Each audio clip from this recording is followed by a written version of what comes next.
All right. Can you guys hear me okay? Yep. Excellent. Just give you guys a sec to settle down. We'll get started here.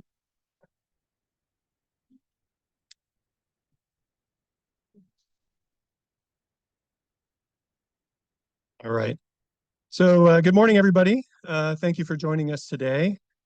I'd like to welcome you to today's colloquium on trends in transit.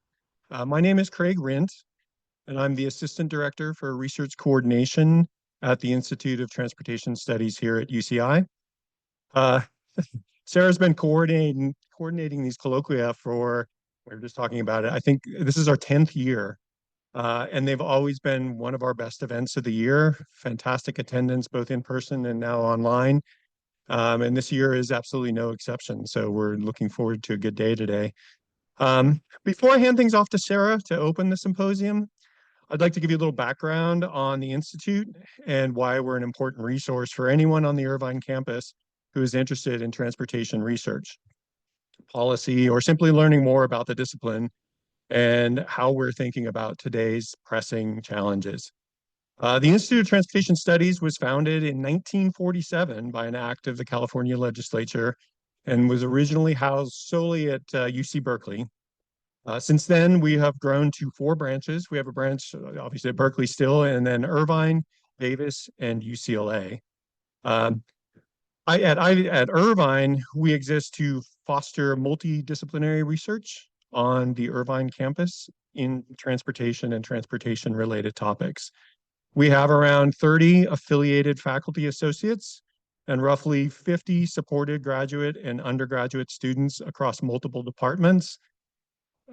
We have engineers, urban planners, economics, computer science, School of Business, public health, medicine, faculty from all of those, students from all of those, working on transportation questions. I'm sure you know, transportation is a very broad discipline, and there's a lot to learn cross-discipline to, address problems. And problems that appear in one area tend to trickle into other areas. So it's really been an interesting area for me as a transportation researcher. I'm a UCI alum, I'm an ITS alum, and I'm still here going on 30 years myself. So it's a great place to be. So at ITS, we also administer an interdisciplinary graduate program in transportation science. We offer master's and doctoral degrees involving faculty from civil engineering, the social sciences, and social ecology to kind of bridge the gap between engineering and policy-related applications. That program had dropped off during the pandemic, but we're kicking it off again. So if you're a master's student or you're looking at graduate school, it's definitely an area to look into. For our students and faculty, we offer space on the 4th floor of the Anteater Instructional and Research Building for people who are conducting research in transportation. And almost all of the students affiliated with ITS faculty and work on funded research projects and are supported through ITS. Our efforts are supported by multiple sources, including our statewide transportation research program, which comes from a $5 million annual allocation to UC, of which we get about a quarter, to conduct transportation research on a range of topics for the state. In addition to this ongoing support, we administer a range of research projects funded by local, state, and national agencies to address questions of interest, whether that's exploring the theoretical foundations of transportation, developing and applying new technology, or addressing important policy questions of the day with independent analysis and guidance. And this brings me to why we're here today, to discuss one of today's pressing transportation problems of the moment, trends in transit. Today's program will start with presentations by our panel, followed by a brief refreshment break. And then after that break, Sarah will moderate a discussion with our panel. So thank you again for joining us, and I look forward to today's discussion. And now I'll hand it over to Sarah to take this away.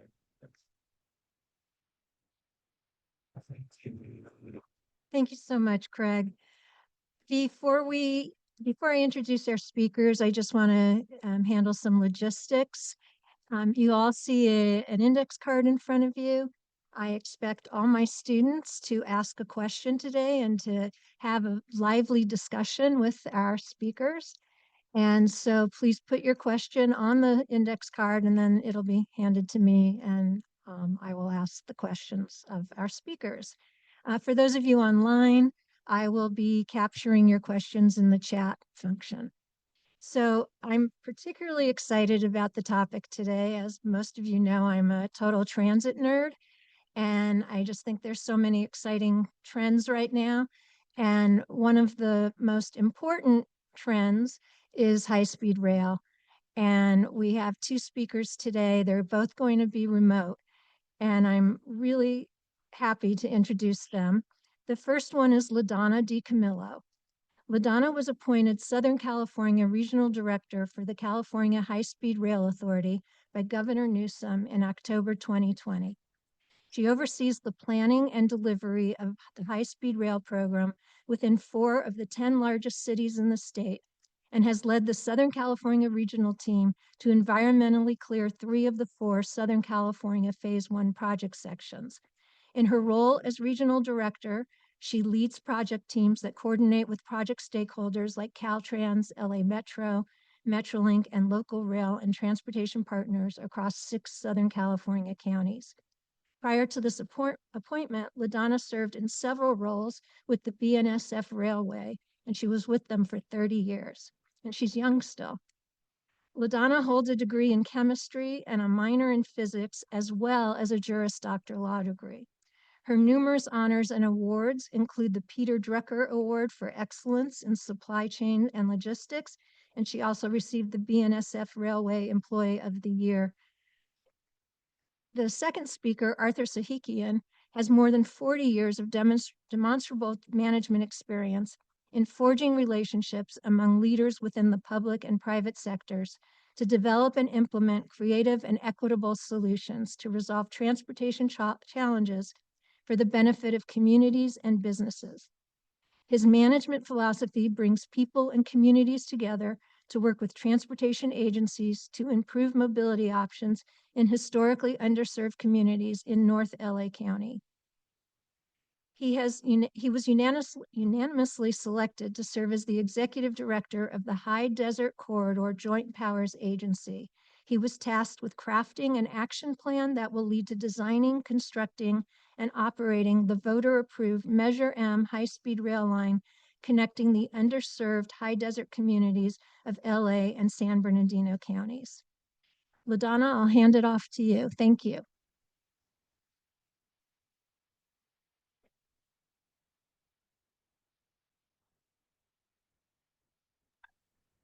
Okay, get all my buttons and hit correctly.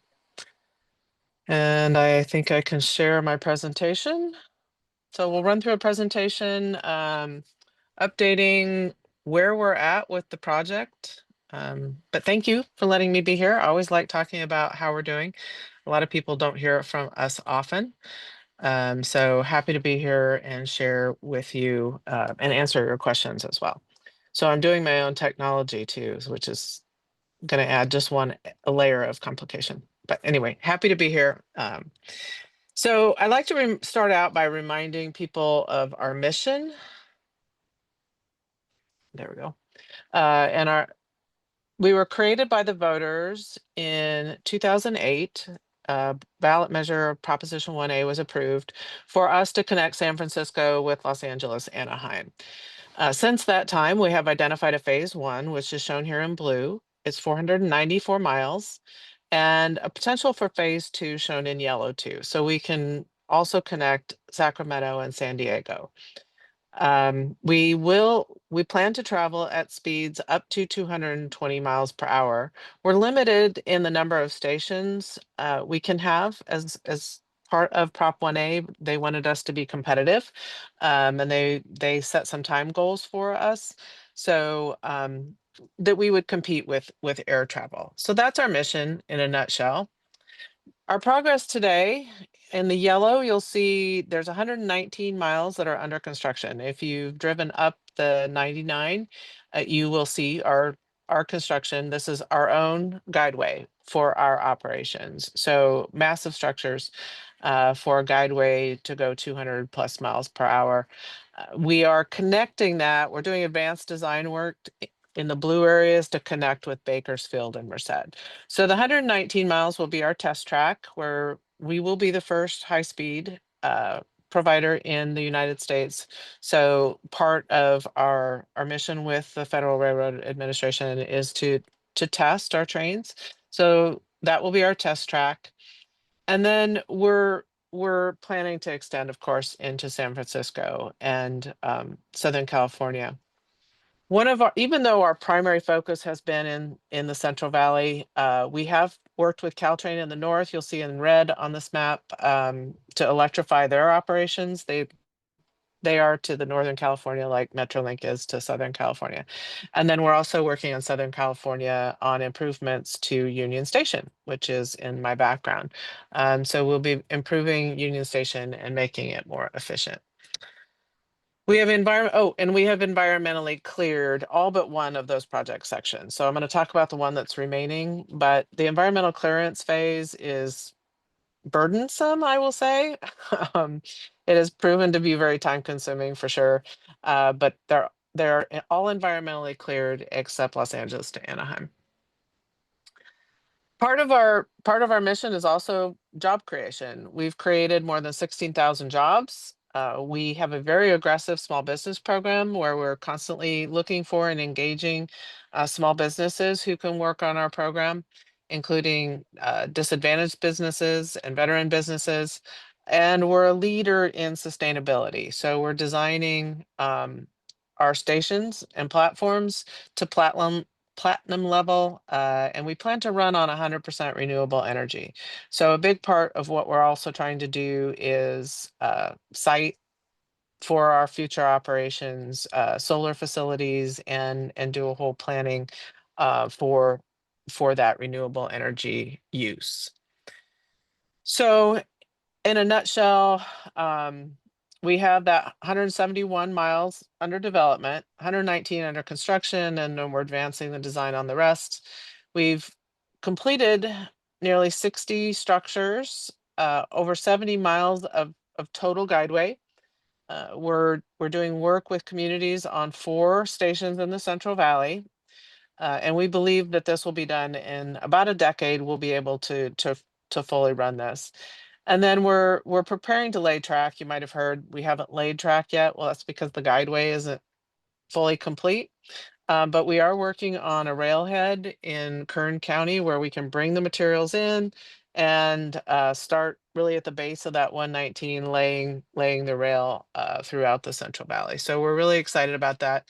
The railhead, we refer to it as a railhead.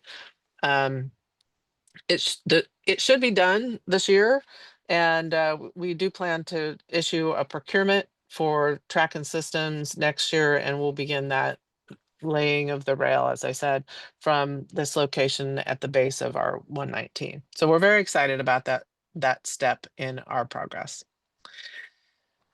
We had good news in this legislative session. One of the things that we've struggled with is consistent funding. There was some funding in Proposition 1A, about just shy of 10 billion was in the measure, but that was even at the time about a quarter of what the estimates were for our operations. So we were relying on grants, and it's really hard to plan a project and what we needed to do for construction purposes and bottom line operations revenues with an inconsistent funding. So the governor and the legislature renewed it was called Cap and Trade. It's now called Cap and Invest. They've renewed that program until 2045, and we will be guaranteed $1 billion annually through the end of that program. So that really helps us not just close the funding gap, but it allows us to do better planning and to work with third parties on public-private partnerships that will generate revenue for both entities. So we're excited about that opportunity that the governor and the legislature passed us. We have a new CEO. He's still new to me.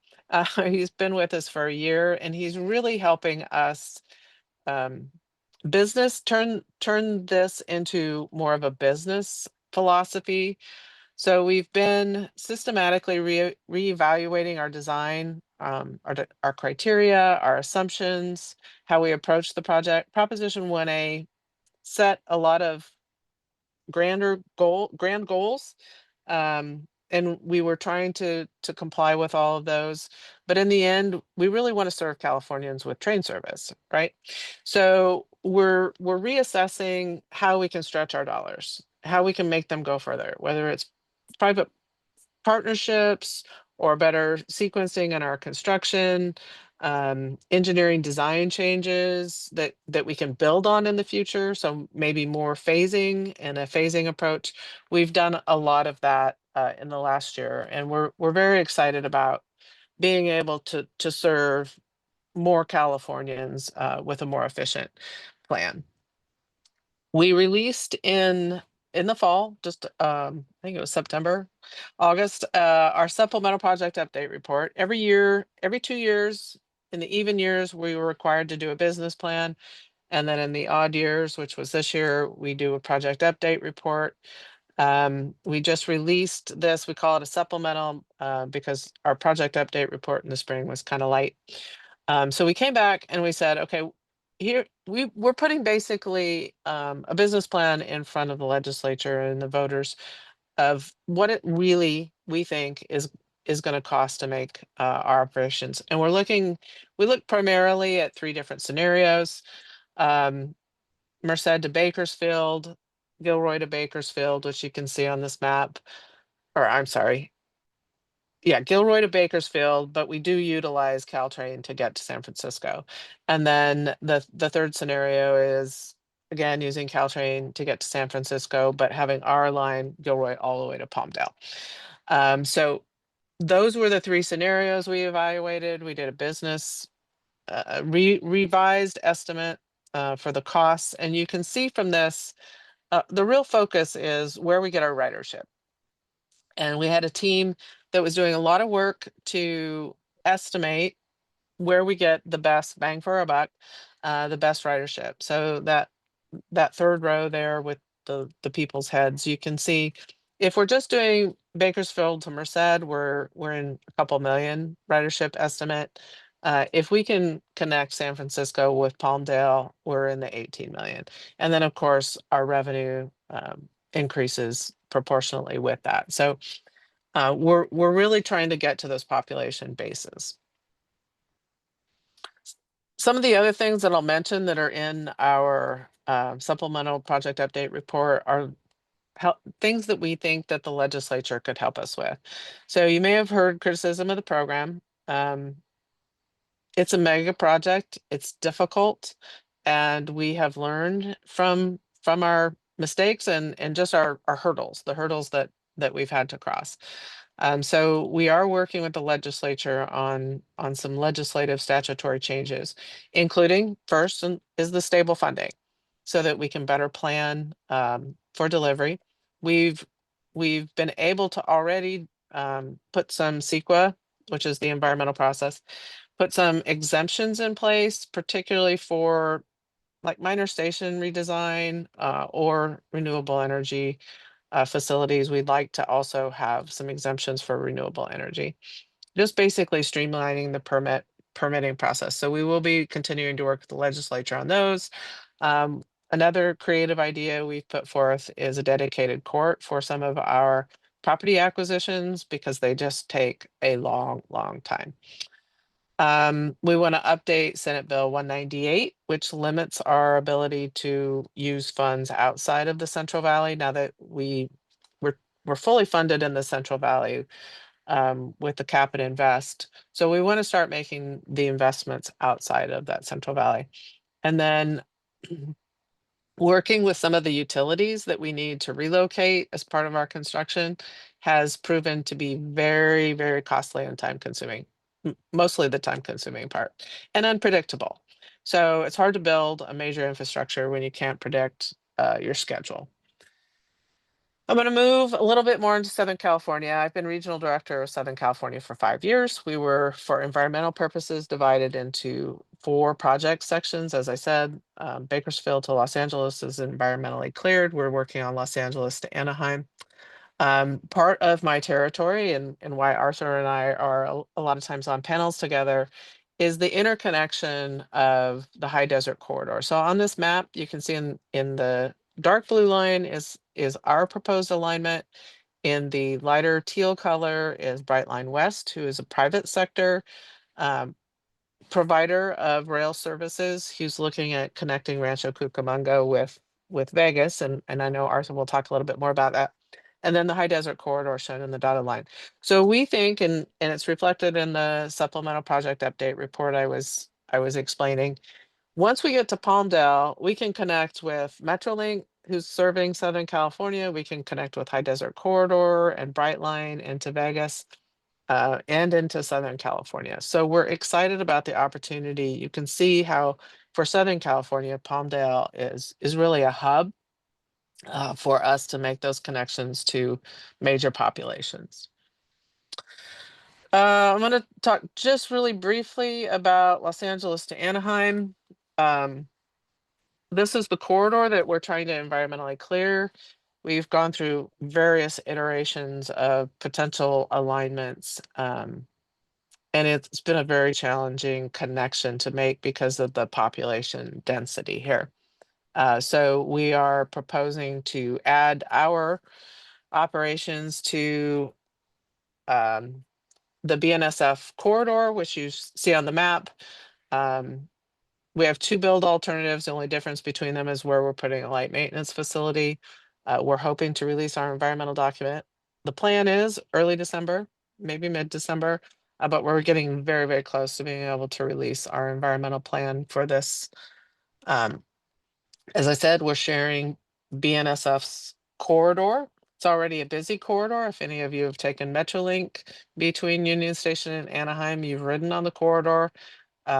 It's also used by Losan or the Surfliner, Amtrak, intercity Amtrak. So it's a very busy corridor. We're going to add a 4th main track to the existing 3-track corridor.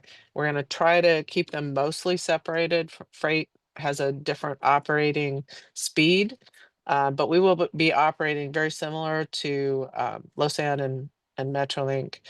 In this corridor, we have a whole plan to build up the corridor for everyone and offer passenger service here. So we're excited about what we've put on the table for this corridor to build not just our operations, but operations for passenger rail as a whole going into 2040, 2050. And like I said, we're releasing our draft environmental document anytime now, and then we should have the final out by late next year. And that's it for me.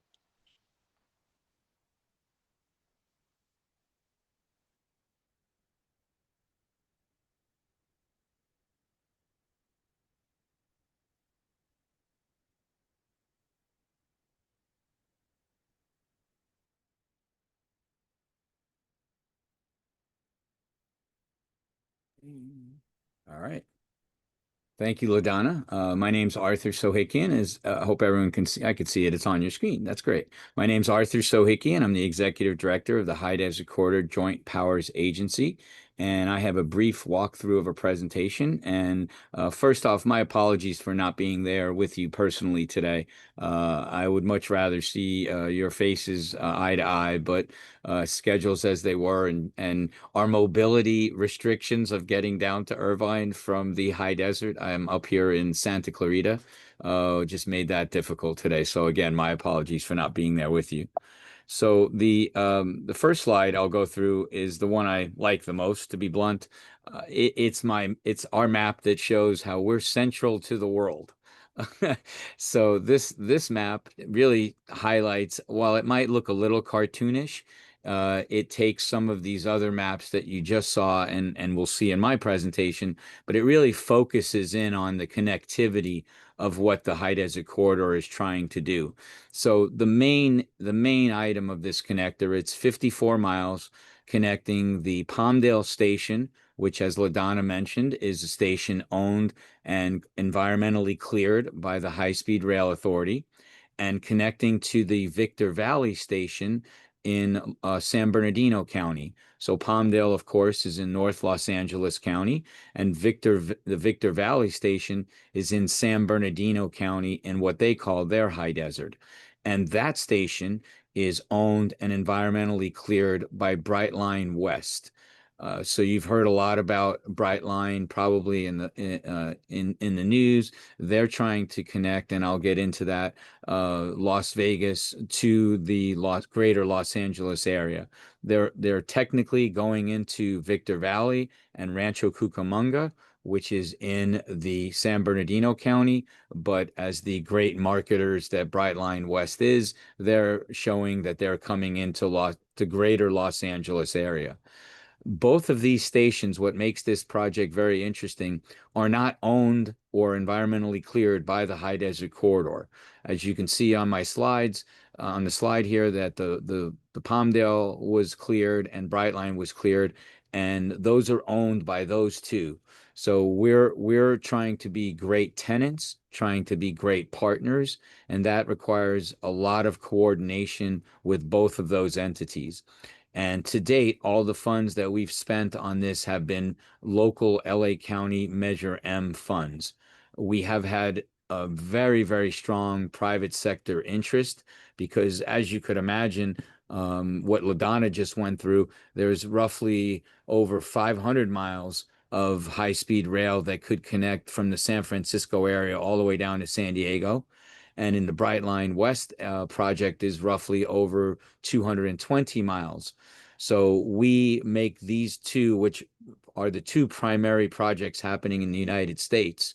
It is amazing that if you've traveled to other countries and you've been around the globe, you see how utilized high-speed rail is and how efficient and a great mobility option to move you around from population center to population center. But here in the US, the highest speed train we have goes about 120 to 115 miles an hour. And those are typically commuter rail trains. That's happening in the Northeast Corridor, and that happens in Brightline in Florida, connecting Orlando to Miami. So it is a daunting task in the U.S. to start up, as LaDonna has shown. So we're trying to utilize all the lessons learned and all the pain they've gone through to make sure that we're doing a great job in the front end on the planning.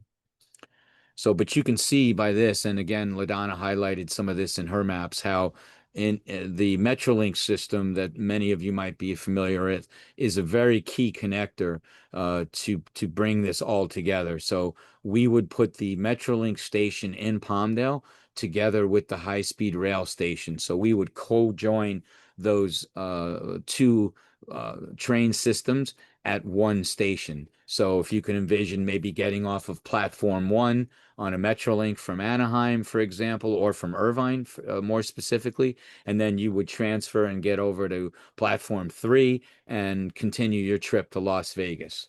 So that is something that, we see happening in our lifetime. This is not just a mirage now in the desert. This is really coming together. And let me talk to you a little bit about who we are. The High Desert Corridor Joint Powers Agency is governed by what we do call a Joint Powers Authority. The members of that authority, there are 6 members of that agency. It is Los Angeles County, LA Metro, and then 4 cities. In Los Angeles County, it's the cities of Lancaster and Palmdale. And in San Bernardino County, it's the cities of Adelanto and Victorville. And as you can imagine, we are running through whatever your definition is of the state or the federal, we're now using the words opportunity zones to match with what the federal government is doing. So that whole area from Palmdale through that high desert is some of the poorest census tracts we have in the state of California, let alone in LA County and in San Bernardino County. So it's imperative, in our opinion, to connect those to the greater LA, greater Orange County, and greater US, frankly, into Southern Nevada. So it's a project that all those areas are really waiting for. And frankly, every time I go out there, they ask me when it's going to get done. So let me talk to you briefly about that. and this is I take this from LaDonna's playbook. This is one of the state rail plan maps, and you can see all these interconnections. And when Miss Katz talks about the trends in transit, this map really tries to highlight and bring that all together. How, we really are trying to connect the northern part of the state with the southern part of the state, so that you will have train options without, let's call them, bus bridges, for some of you that might have tried to take Amtrak and then have to get off Amtrak and do a bus bridge. So this map really does highlight that. The High Desert Corridor was really the impetus of Los Angeles County in the 2018 landmark measure that was passed, 2016 landmark measure that was passed, called Measure M. In that measure, it's roughly nearly $2 billion of LA County funds were set aside to do this connector and seek to connect to the California High-Speed Rail project. Currently, we have about $170 million that was allocated, and we've spent about 30 million of that in the planning and environmental phases that we're currently in. We do have CEQA clearance, that is the state of California environmental clearance, and now we're seeking NEPA clearance, which is the national environmental clearance, and I'll get to that in one brief second. We also have state funding in this project. As you can see, in 2023, roughly $8 million was awarded. We look forward to leveraging the local money with seeking further state and federal money. We only have a small amount of federal money in the project as of this date, but we have other money on its way. And again, the real goal is leveraging this local Measure M $2 billion and trying to get up to somewhere in that $5 to $6 billion range. We have not fully finished environmental clearance, so I don't have a great cost for the project. But in what we've published previously, we are in that roughly $5 to $6 billion to finish this project. I won't go through all these little check marks. It's safe to say you guys would understand how intercity rail helps reduce emissions, equity, jobs, and safety, and all that stuff. I will talk briefly on one of those that talks about leverage. We did spend some time talking about the connectivity.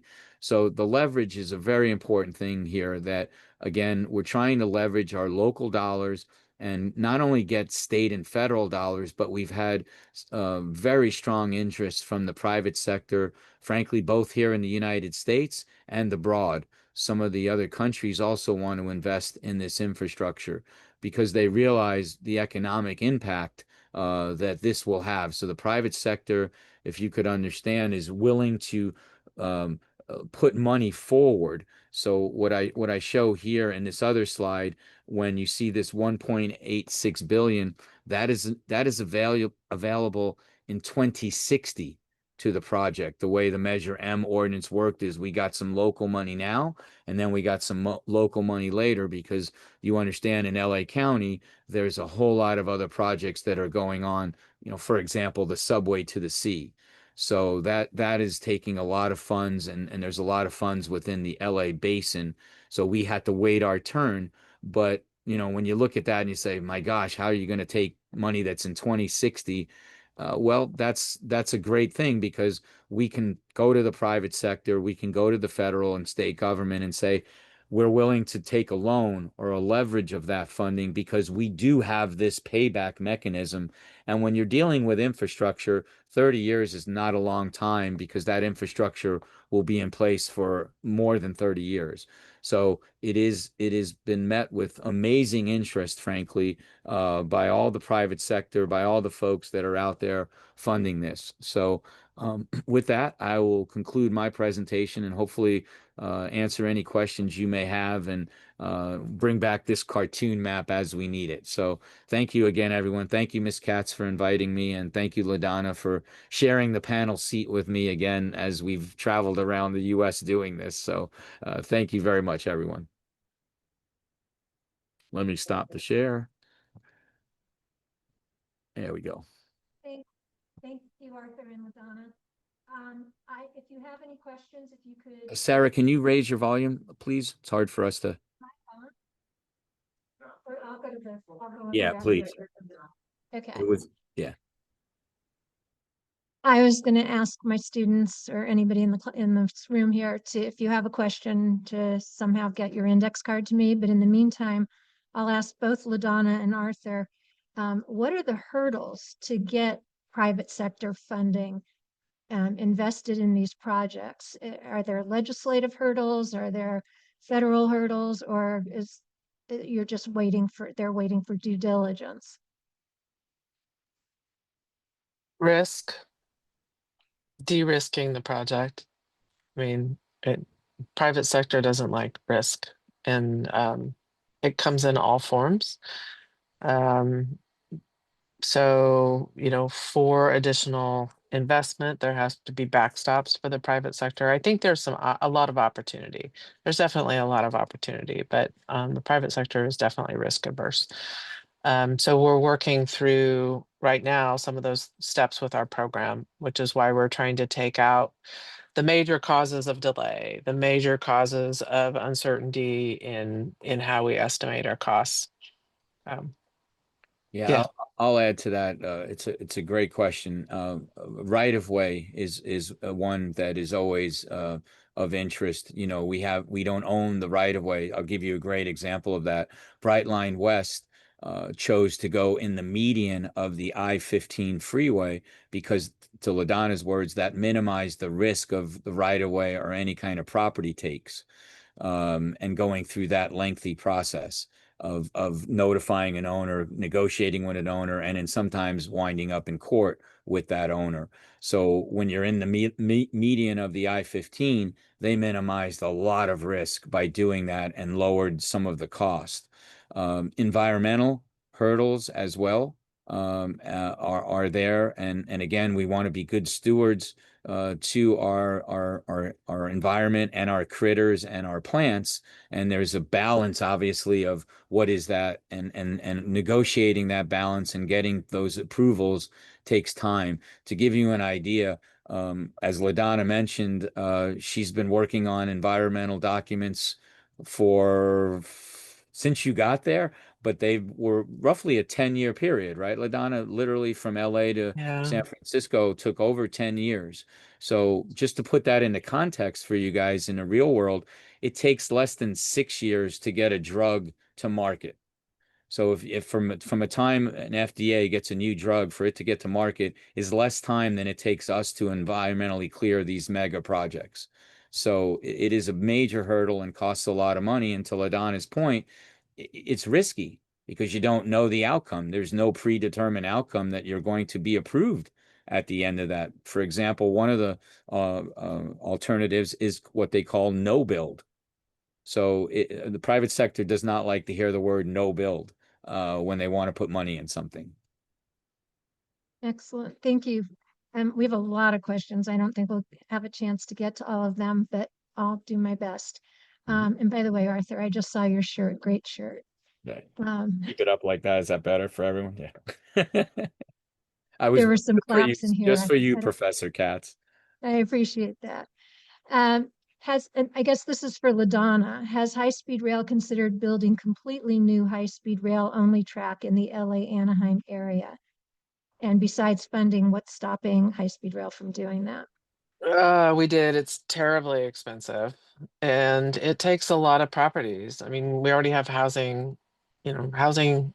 We're trying to build more housing, not take it out. And it doesn't reflect well on a state agency who's coming in and removing homes. So you have to look for a corridor that's existing that could accommodate us. And we did look at some of the Caltrans corridors. Um, we looked at, before my time, actually elevating a structure over the existing corridor. Hugely expensive. And who wants to look at that? I mean, who really wants to look at that? So yeah, we've looked at it. I don't see it as a feasible option. And I'm a railroader. This is a dead end.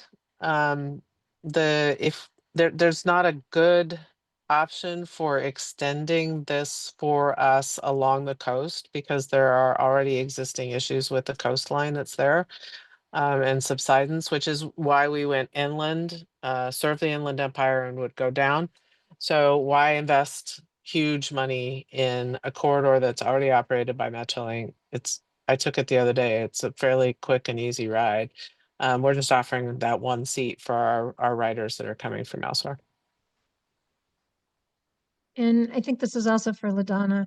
Are you concerned that the cost and timeline of the project is having a negative impact on getting other high-speed rail projects going in the country?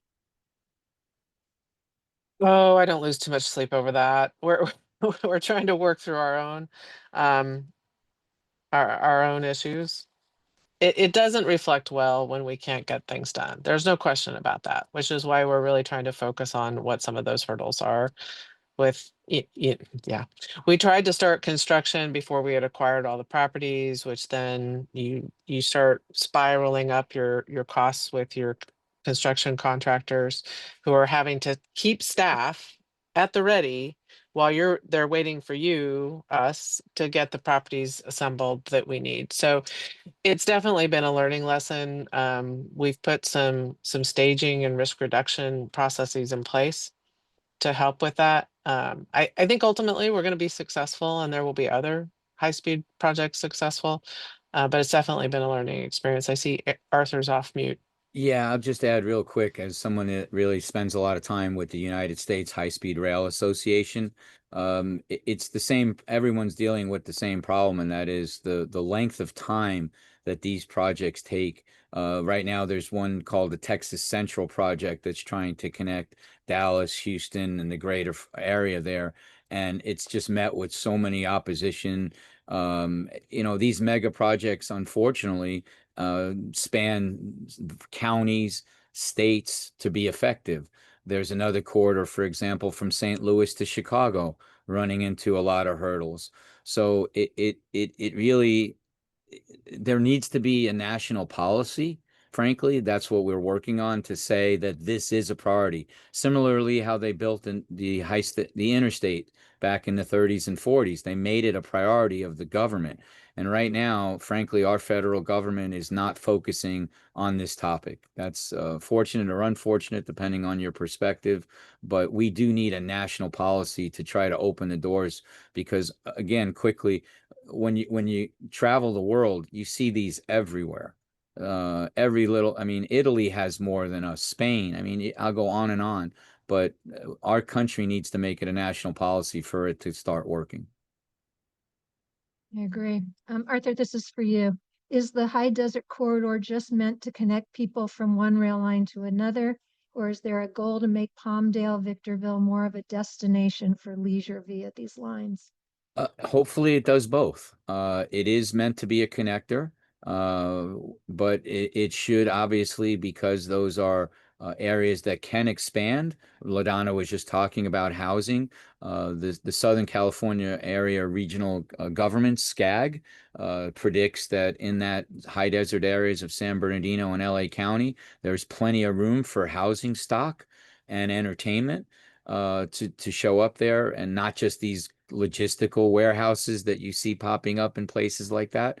So absolutely, because of the connection. Right now, you have to take basically two-lane roads up there, right? And SR 138, SR 18. These are all, we don't think of country roads in San Bernardino and LA County, but we have quite a few. So yes, we hope that this will unleash a lot of entertainment and housing opportunities in those areas, when you can, frankly, go from Palmdale to Rancho Cucamonga in an hour.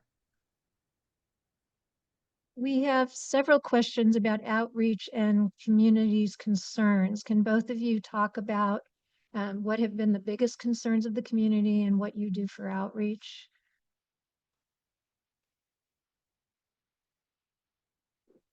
All right. I've been doing outreach for most of my career.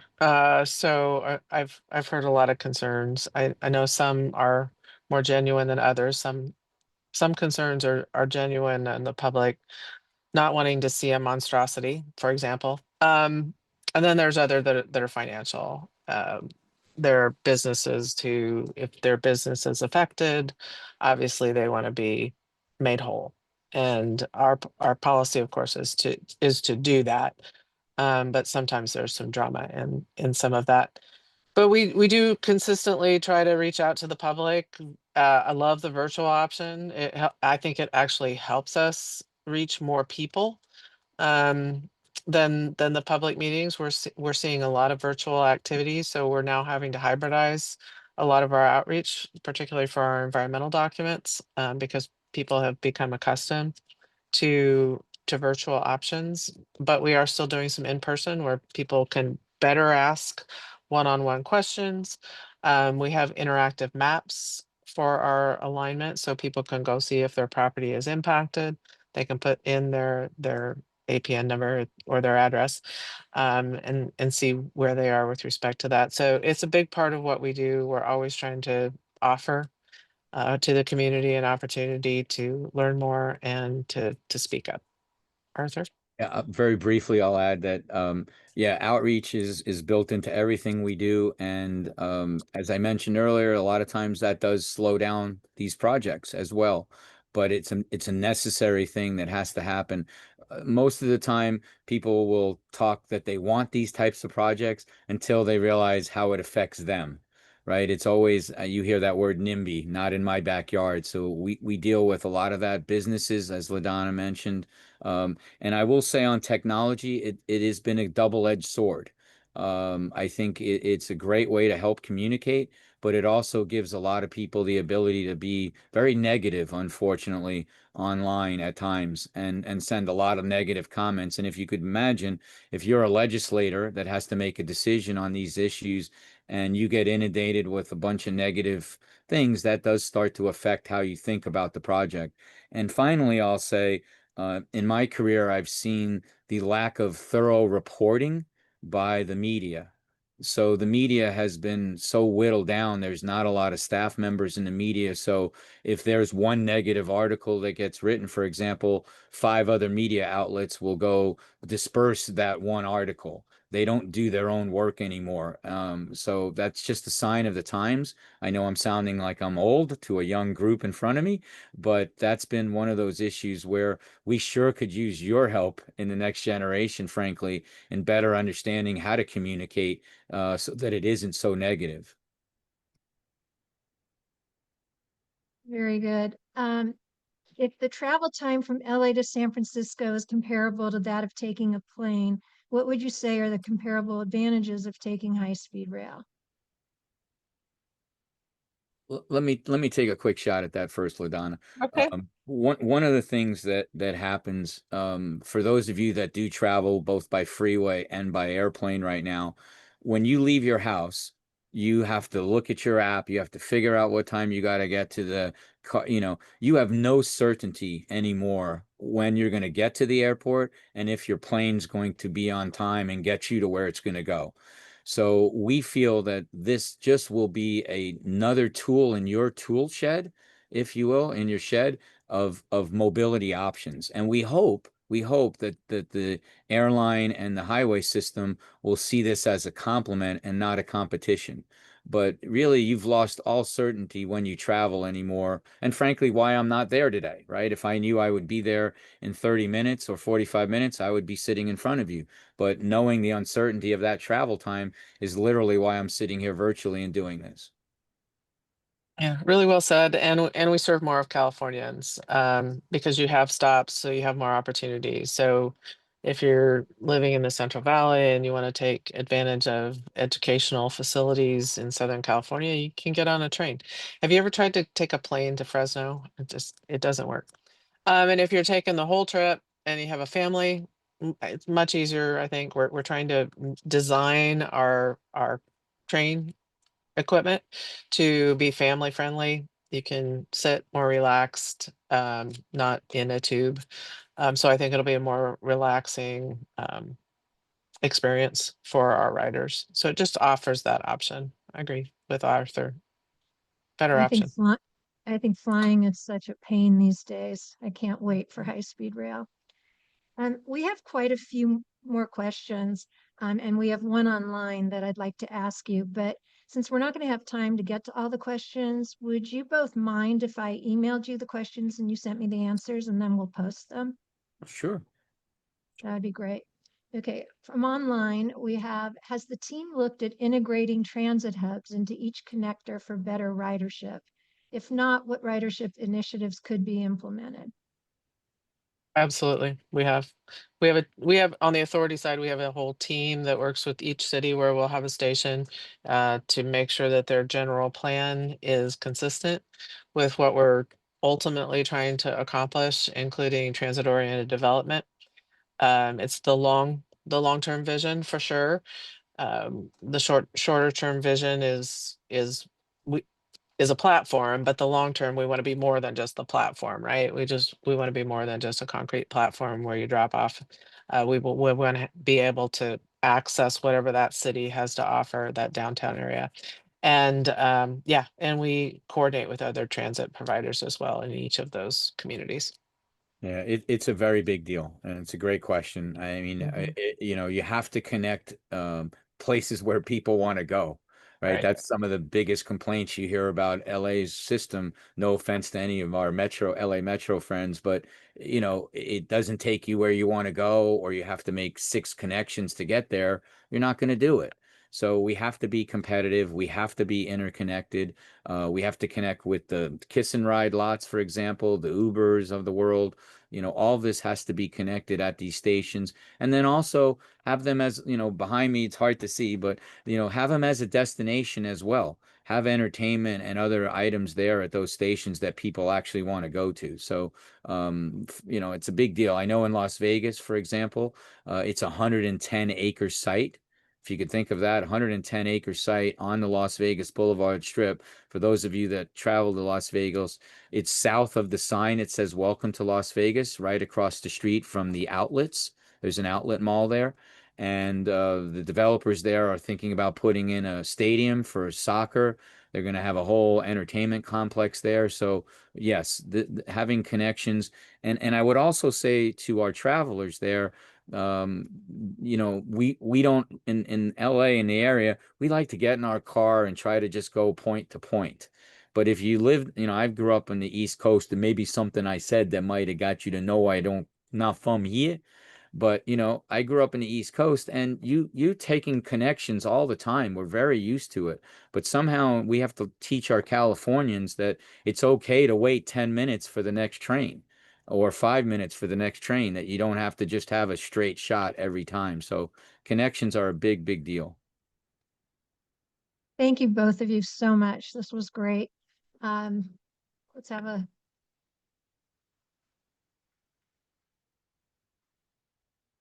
I will send you the questions and really appreciate your follow-up. So once Professor again, Katz, I like calling you that, by the way. Um, did you want us to stick around for another? I thought you said there was something that after the break. we have another panel discussion. You are more than welcome to stick around. We have Glideways making a presentation, Swift Cities, and then we have the Stop the Gondola representative, which I Right. thought would be very interesting for the students to hear from an opposition group. Yeah, So yeah. LaDonna knows about some of those groups that show up to try to stop. So far, we don't have a Stop the High Desert Corridor project yet, but thank you again, and thank you to the students. And I'll say it, just always excited to be around students. I wish I could have been there, because you are the next generation of thinking and how we're going to do this. Because frankly, while LaDonna and I, we want to finish these projects, it's really into your hands next. So. Glad that you took an interest in today. And again, Professor, thanks for having us. thank you. And again, if you All right. want to come online around 12:20, you are more than welcome to. And I'll Thank you, eat folks. your pizza slice. Oh yeah, That's that's it, right? I'll pick it up from you at Dodger Stadium. How about that? that's great. Go Dodgers. All right, young lady. Take care, guys. Thanks for having See you. us. Thank you, Bye. Liliana.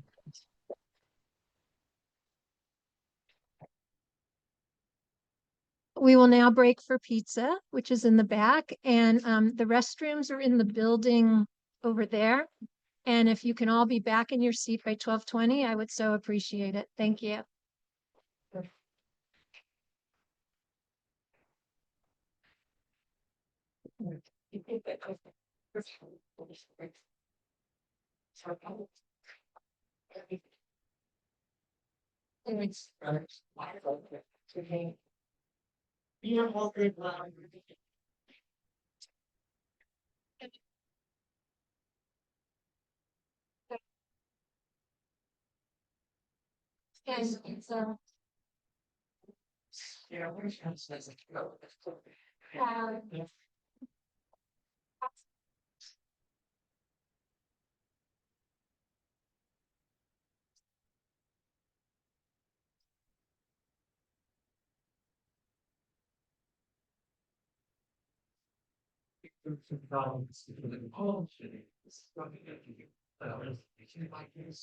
Sir, please first.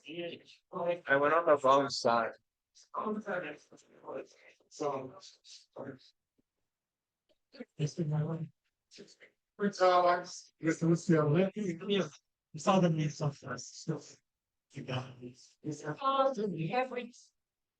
At UCLA. Please do what they You know what, I took it off of, you know what, I went into perplexity and asked if I, I'm curious. I'm very curious of my own bios and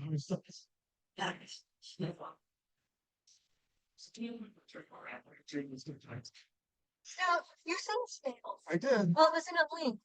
Oh, okay. So this is what, I've tried to shorten it. This is what I'm saying. So you both have very impressive backgrounds. So you guys are part. Not even. Okay. Don't take that in. Very few folks, very much. Okay. So this is the worst cases, so. I don't know if you heard, but there are restrooms, you know, the building right there, and their pizza, they're walking around. Just saying, you don't have to really. Correct, us inside, what's the, there's a reason. Oh, Not. wait, so what am I supposed to? It's like the end of that. So it doesn't. To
Damn. Not much, I'm just chilling. We'll get spots.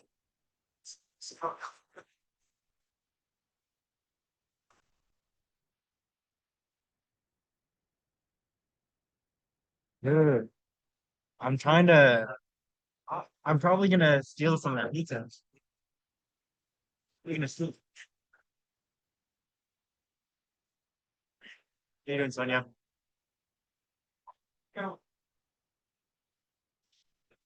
Yes. Go after. Is this on? No, it's not on.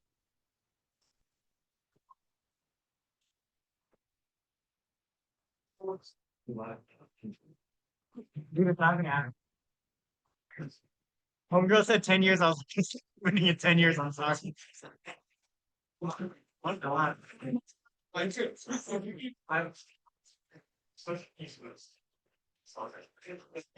That's so sad. Like, bro, it's not the real this trip are barely running after like 20 years. They're not. It's not happening. I'm sorry. It's not even right though, right?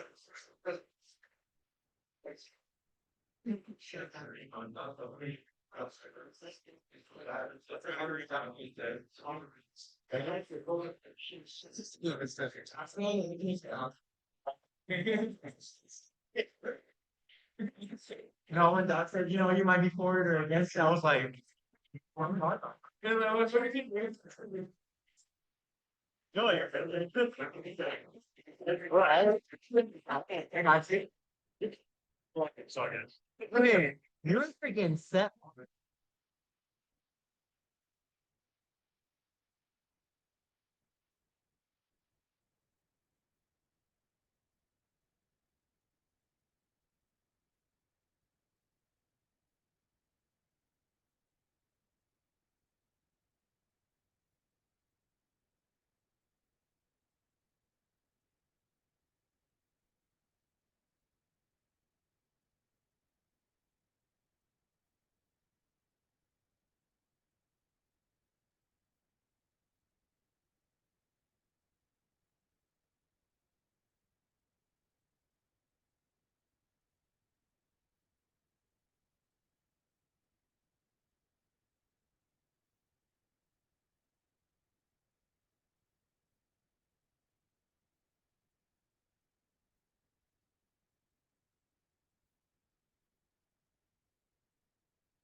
Hey, everybody.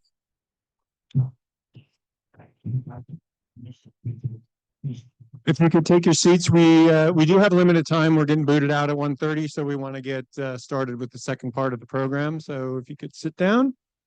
Hope you enjoyed your lunch. I think there's tons of pizza still there, so on your way out, you can grab some as well. It's a great couple of presentations this morning. We're going to transition now to our panel discussions. I think we have some presentations, and then we'll open it up for discussion. Yeah, other than that, I don't have a whole lot to say. I'm going to just pass it off to Sarah to introduce everybody, and yeah, I'll talk to you at the end. Thanks again, Craig. Again, I am so excited about this topic, and both of you, for our first day of class, you may remember that I highlighted glideways, I highlighted Swift Cities, I highlighted the Dodger Gondola, and now we get to hear from the experts on it. So it's really exciting to me. Tony Huey is a transportation policy and planning professional focused on implementing innovative solutions to improve mobility in cities. Tony is currently the Senior Director of Project Structuring and Strategy at Glideways, overseeing and developing a global portfolio of autonomous transportation network projects. Sorry. He has. I got choked up.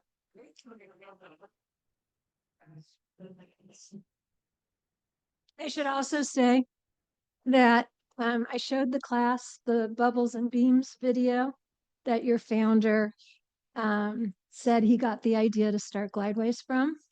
And so just giving you some background. Anyway, Tony has over a decade of experience in the autonomous vehicle and new mobility space. Prior to joining Glideways, he was the director of project development at Cavnew, a Virginia-based technology company focused on bridging the technology gap between our road infrastructure and vehicles. He helped permit the nation's first connected and automated vehicle corridor on a 30-mile stretch of interstate in Detroit, or from Ann Arbor to Detroit. Previous to that, he helped develop, design, and construct the Las Vegas Convention Center campus-wide people mover system, the entirely subterranean people mover system that went from groundbreaking to operations in less than 2 years. And that's the Musk Tesla program I showed you the slides on the first day of class. So I covered everything without knowing you yet. Tony started his career working on bus rapid transit technical studies at LA Metro and had spent considerable time focused on heavy infrastructure permitting. And he earned his master's of public policy. We have several MPPs here at the Saul Price School of Public Policy at the University of Southern California. Tony, thank you for so much for being here.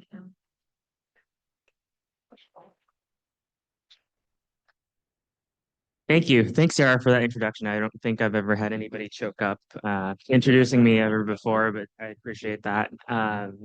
Hey, everyone, thanks so much for having me here today. My name is Tony Hui, as Sarah has so kindly introduced. I work for a mobility startup called Glideways. What you see here is our glide car. It's our vehicle that fits up to 4-seated passengers, 2 standing, so a total of 6 passengers.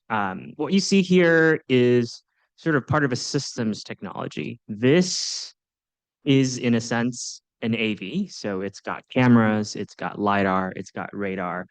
It operates on rubber tires. So very similar to the AV, to an AV that is like a Waymo that's currently on the streets today.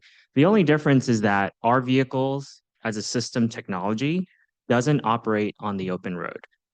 It operates on its own dedicated guideways. So it could be elevated, it could be at grade, at times it could be underground. It just depends on the sort of urban environment in which the system would fit.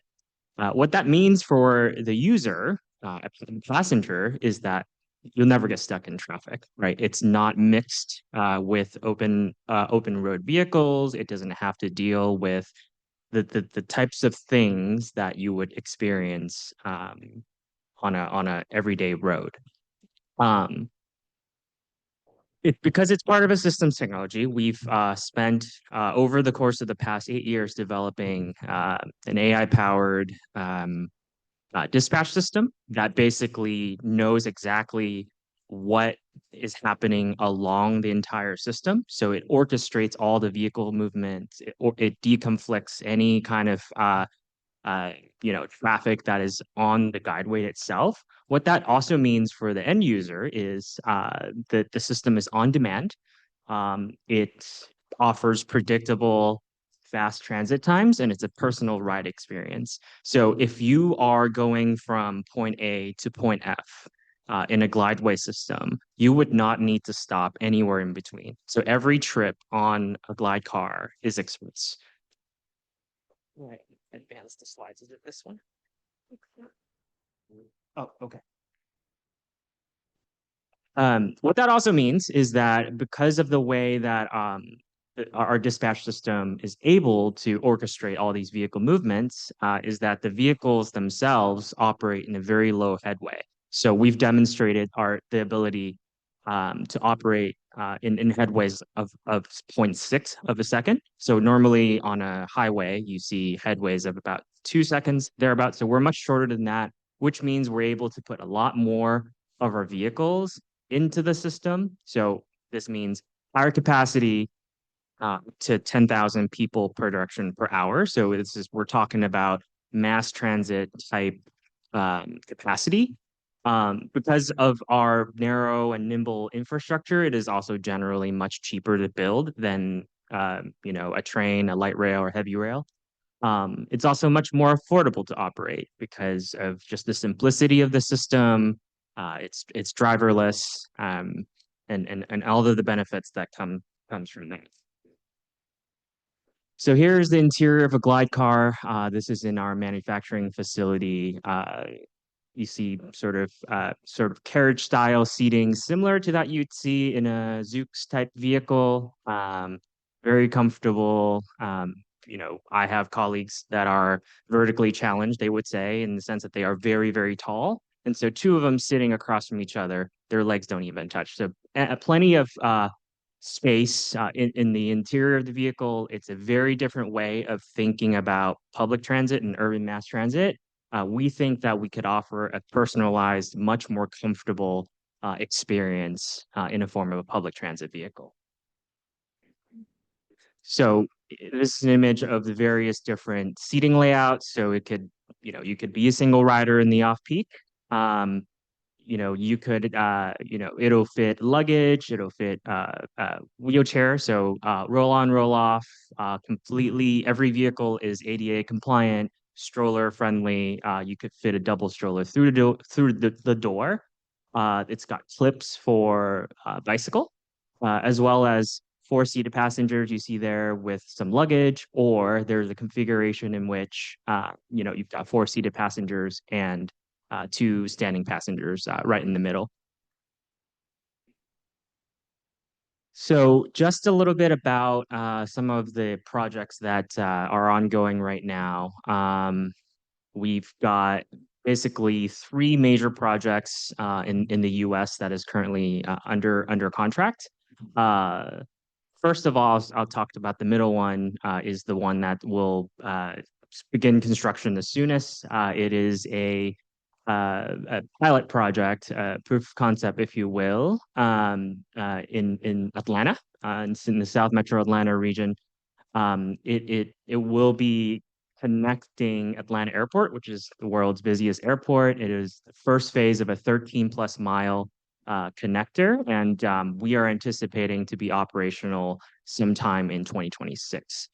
We also, have been evaluating opportunities in Contra Costa County for a 28-mile system. So this is a much larger regional type system that connects 4 different cities with 5 different heavy rail systems. So when that is fully built out, we'll have up to 44 stations, basically connecting entire region, entire network.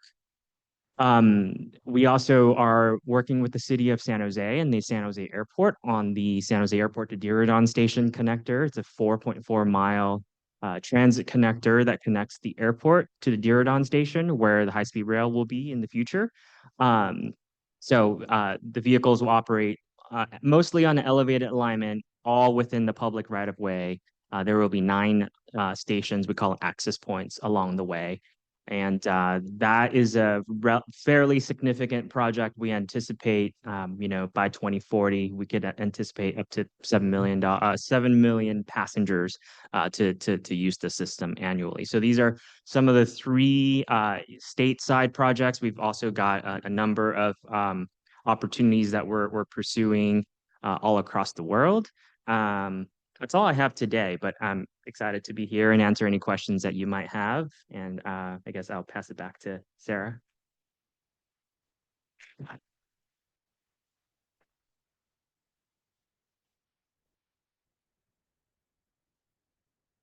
Thank you, Tony. We're going to save all the questions for the end, if that's okay. Our next speaker is Gerald Posky. He is co-founder and co-CEO of Swift Cities, a Mountain View-based startup spun out of Google that develops on-demand elevated pod transportation systems aimed at making urban developments more sustainable and connected. Before founding Swift Cities, he spent years at Google as a project executive for transportation planning and real estate development, where he designed efficient, sustainable mobility systems for Google campuses and surrounding communities. His work sought to address how large-scale developments could reduce parking demand and car dependency while creating more walkable, vibrant spaces.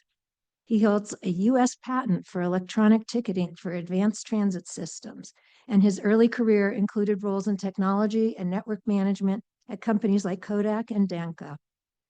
Through Swift Cities, Posky's mission is to bridge transportation, urban design, and sustainability, developing real estate integrated transit solutions that operate much like urban gondolas to reduce congestion and improve mobility in dense urban or campus environments. Thank you so much for being here. Thanks, Sarah. So Gerald Posky, one of the founders of Swift Cities and one of the people who fell in love with transit. When I was 6 years old, you could have told me what I was going to be in life. And it took me a while to figure that out, but I think it was very obvious to the people around me that urban transportation was my thing. Jumping ahead, as Dr. had said, ended up at Google in the real estate division, where Google does not take things in the status quo, does not take things as a given. So the idea that we were going to build millions of square feet of office, later, we are adding on thousands of units of housing. The assumption around parking, like, no, why should we build parking? Parking is a dated technology. Let's move beyond that. But you still have to get people to work. So there was billions of dollars at stake. If you know how much money goes into parking, billions of dollars gets wasted on parking structures. How can we do that? How can we find another way to get people to work? In the beginning, we brought this is suburban Silicon Valley. There aren't even sidewalks. It's assumed everybody drives everywhere all the time. About a 92% auto mode share before Google was in this area. We brought it down to 55%. And you do that by meeting people where they are. And it was hard then, and this is titled Transit Trends. The trends are getting harder and harder. Cars are getting even more ubiquitous. Autonomous vehicles are going to make it even easier for people to get around. The trends are toward more driving. So you really, to fight that, you have to meet people where they are. These are spoiled Silicon Valley people. They have lots of options. How did we do it? 33% of the people now come by bus. And these are basically express buses. They make 3 stops at the pickup end, and then they go nonstop to campus and make 3 to 5 stops on campus. 85% mode share from San Francisco residents or bus. It's possible. You can do it. You have to meet them where they are, and you have to deliver a product that is better than their alternative. We brought it up to 10% biking, and that was hard because we live in an area where it seems bikeable. And a traditional bike assessment map would have said, look at all that green area. People should be biking. It actually, we came up with a new way of mapping bike accessibility, and it showed that green area wasn't really green to an actual rider. And other people have taken that and now extended it. So I really like the research done, but you just have to dig in and really, really focus on what's holding people back and giving them a better product. So then the challenge was, okay, well, if you got it to 55, now get it to 35. We found out it was a short distance. It was those 10-mile and under riders the drivers that were the key. It was really hard. Like even a bus that we were doing, only 20 minutes away, the walk to the bus stop, all of that was becoming a factor. We had to do something different for those under 10-mile trips. So originally, Project Swift was to go look at all the technologies out there, everything that exists, everything that's on the horizon, and pick one of them. We were in the land of Waymo, we're in the land of Kitty Hawk. It was definitely assumed that it was going to be those. And the reality was, none of these things on the screen basically are trying to solve the short distance problem. Silicon Valley, if you're a wealthy investor, your biggest problem is getting from your 4,000 square foot house 30 miles out of town to work. So you're like, oh, flying cars, that's where I'm going to invest. That solves my problem. It's like 3% of all trips are those long distance commutes. I said, okay, everybody's chasing the wrong problem. Boring company. Tony left there, so I'm not offending him. He got out. They're focusing. I think their sweet spot is 10 to 25 miles. eVTOL is even higher. There's basically nobody chasing the 0 to 10-mile trips, which are 78% of all trips.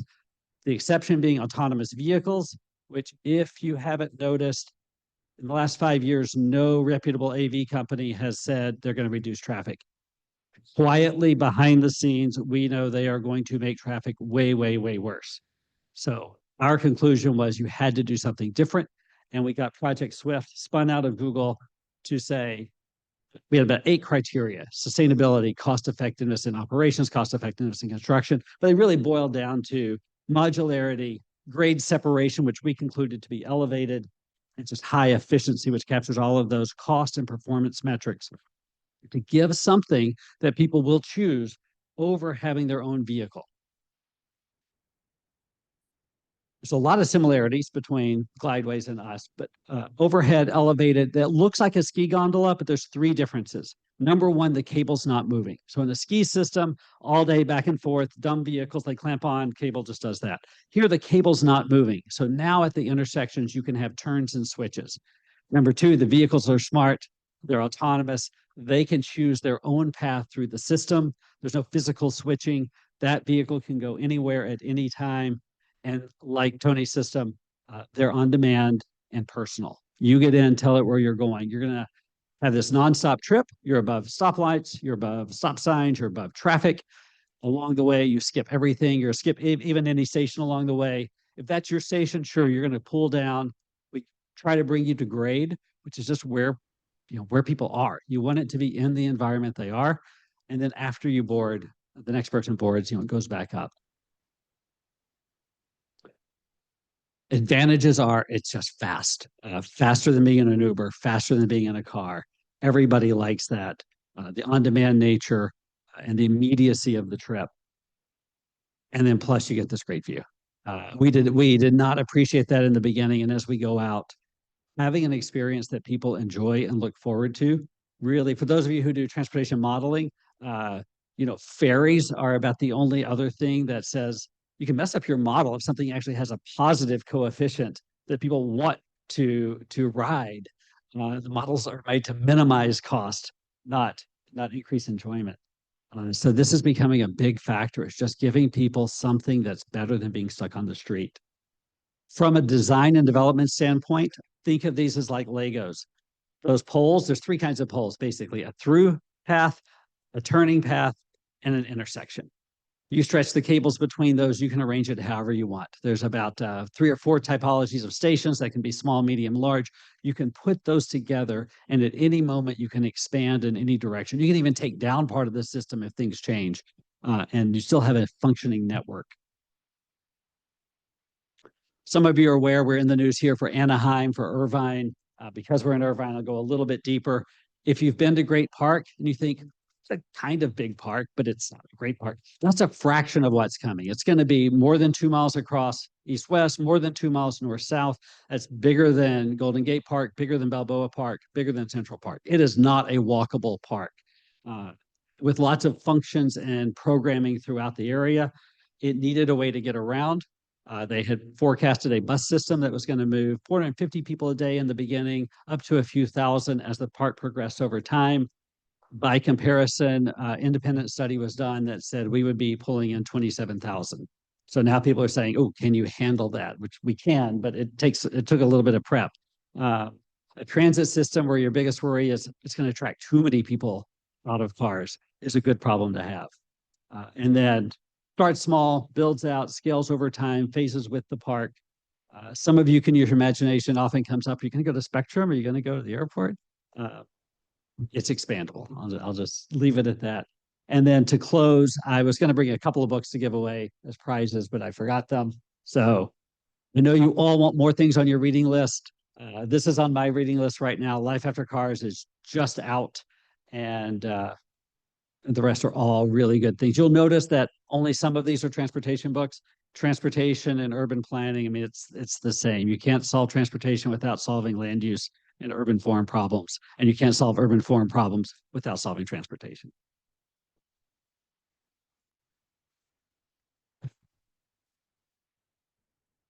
Gerald, I have never heard the expression that parking is a dated technology. I have to process that, but I might steal it if that's okay. And we have a parking expert professor back here. How do you feel about that? Our next speaker is John Christensen. Before I give his bio, I thought it was really important because so many of you are going to be working with the public in the fields that you're going into. And there's very often an opposition group. And John's been part of the Stop the Gondola project, which is a gondola that Dodger Stadium wants to have from Union Station to Dodger Stadium. And in true transparency, I have to tell you, I was the project lead on the Dodger Express. And I put everything together, including the grant funding. And I showed them a court team, the Bubbles and Beam video. Glideways wasn't in existence yet. And that because there was no Glideways and there was no Swift Cities, it morphed into just the gondola project. So I have not been involved. We took a hiatus and then I didn't get back involved in it. So, but I'm excited to hear what's going on, both pro and con. John teaches and conducts multidisciplinary research at UCLA, focusing on equity in the environment, strategic environmental communication, and journalism, media, and storytelling. He's an adjunct assistant professor in the Institute of the Environment and Sustainability and the Luskin Center for Innovation. He's a director of the Laboratory for Environmental Narrative Strategies, and he's a partner and strategic advisor at Stamen Design, a National Design Award-winning interactive design and technology firm specializing in mapping, data visualization, and strategic communications. Before coming to UCLA, he was the executive director of the Bill Lane Center for the America West at Stanford University. He has been an environmental journalist and science writer for more than 30 years.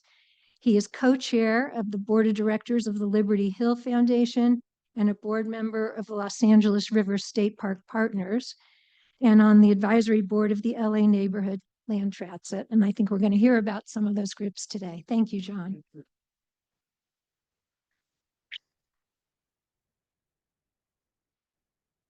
Can you help me out with that? That would be great. Thanks.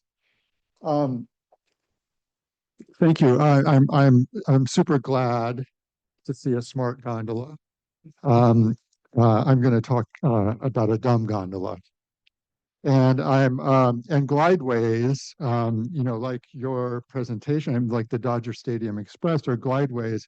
I wish that Metro in Los Angeles had considered these kinds of alternatives instead of giving what amounts to a sole source contract to a billionaire, Frank McCourt, to build a single purpose gondola from one place to another that can only be used or is mainly would be used. What is it? I forget, 62 home games a year, maybe some more if we go on to the World Series like this year. How many of you know CEQA well? How many of you know it a bit? Okay, good. Not at all. All right, that's okay. The California Environmental Quality Act, it kind of figures into some of the stuff that we're going to talk about. I want to make it clear that I'm not opposed to innovative transit options. I love gondolas, especially for going up, to the top of mountains and skiing down. I think we need them. They're important in certain contexts, including, in places like Medellin, where they provide, transit for people who live up in the favelas and have really terrible or non-existent roads to get down to work and, life in the city. What I want to do, I don't know how much of this you saw, so pardon me if it's repetitive, but the main thing I want to do is talk with you about, okay, this one? Okay. Okay. So the main thing I want to share with you is this, is how not to propose an innovative transit project, because I want you all to succeed in innovative transit projects. And so I want to offer you my insight from, my experience from coming at this, as a founder of the Los Angeles Parks Alliance, which is part of the Stop the Gondola Coalition. So here quickly is a completely phony rendition of what the gondola would look like, but they created this image, which you would never see and is not actually in the place where it would be. But, you create this image and then it gets used in all the newspaper stories because newspapers no longer bother to fact check things and stuff like that. Here's a rendition that we made. We found ourselves having to do a lot of work on our own to actually visualize what this would look like, going just 26 feet over the ground of Los Angeles State Historic Park, these big gondola cars every 23 seconds. That's, more or less just 20 feet over your head if you're standing on the ground there. It would go from Union Station to Dodger Stadium with intermediary towers and a station right at the entrance of Los Angeles State Historic Park, the Chinatown State Park Station.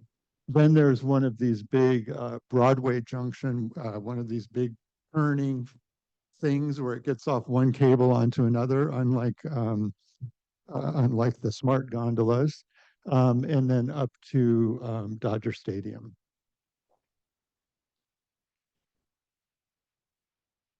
Here's a photo, an existing photo of Pueblo de Los Angeles Historic Monument, the oldest house in Los Angeles, this adobe right across the street from Union Station.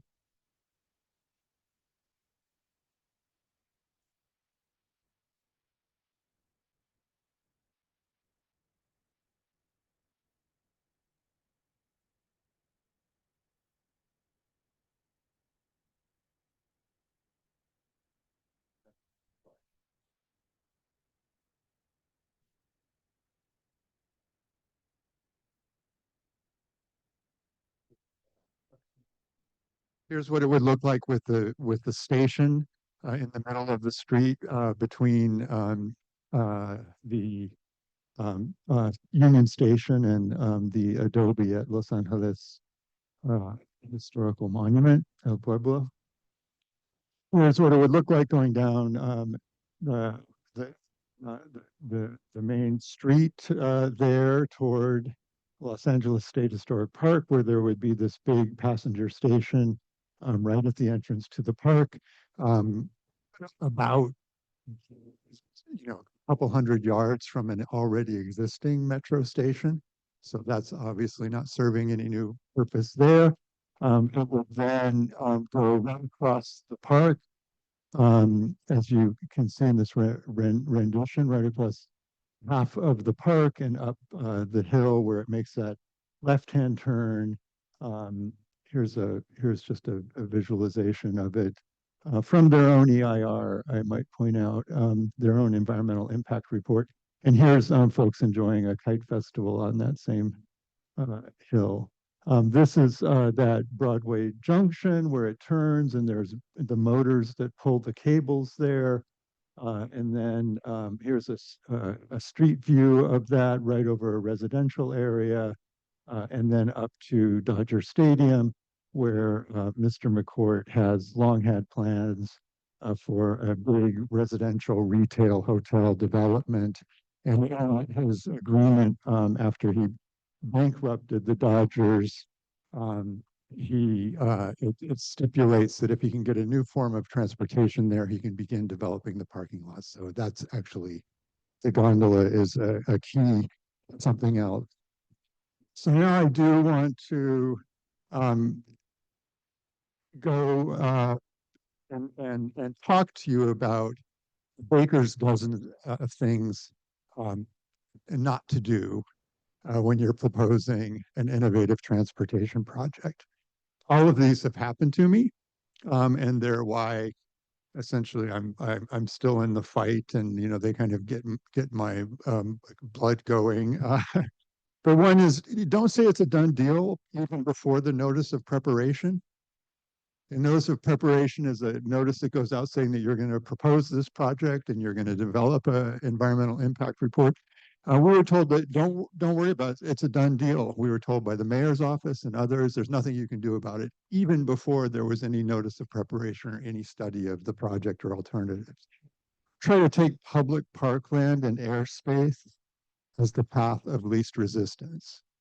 That's essentially what they did. It's not designed to go over the street network, like the other gondola you saw. It's designed to take advantage of existing public space that people fought for in the heart of a very urban, park poor, low income area of Los Angeles. And don't do it when it's especially illegal. The public resources codes of California say that this is not an appropriate use of a state park or a state historic park. Don't lie about the impact, especially when it's clear in your own EIR. I sat across a coffee in a coffee shop from a proponent of the project who told me it doesn't go over the park. I said, if you looked at your own EIR, draft EIR, maybe you should. Don't try to suppress independent academic analysis. We had to do a lot of our own. I worked with colleagues at the UCLA Mobility Lab who have this amazing agent-based simulation of all of the transportation systems in LA. So they plop the gondola in there and see what it does. It did not significantly, there was insignificant impact in the model on traffic and emissions and therefore emissions, around Dodger Stadium during game days. And they tried to go back channel and did a lot of nasty things, asking for my emails because I work for the UC system. You can do a public records request on my emails. Please don't, but you could. It's a sort of they didn't find anything, but if you have independent analysis, like, deal with it. Talk to, don't try to suppress it.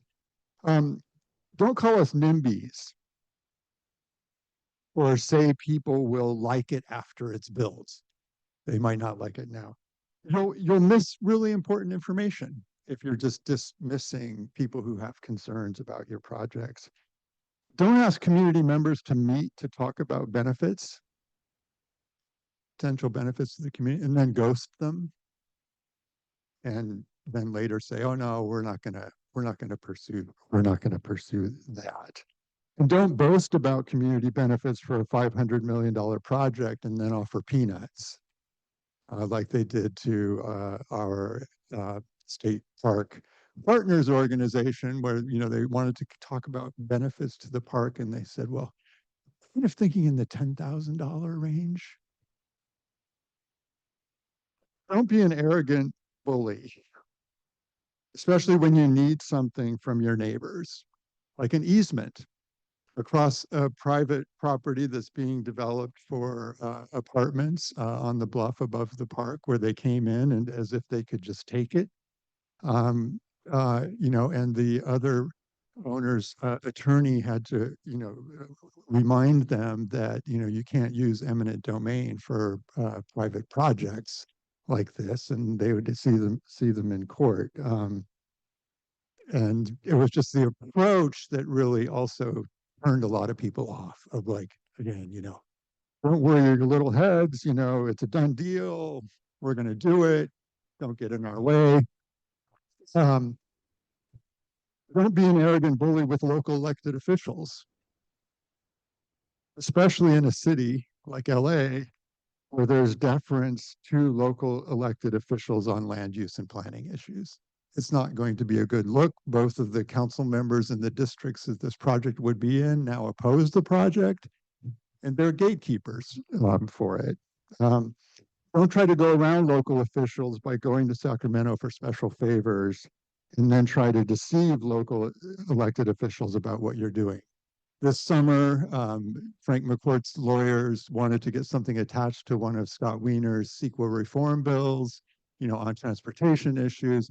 They took a resolution to the LA City Council on May 23rd to get support for this Senate Bill 71. They got support from the LA City Council.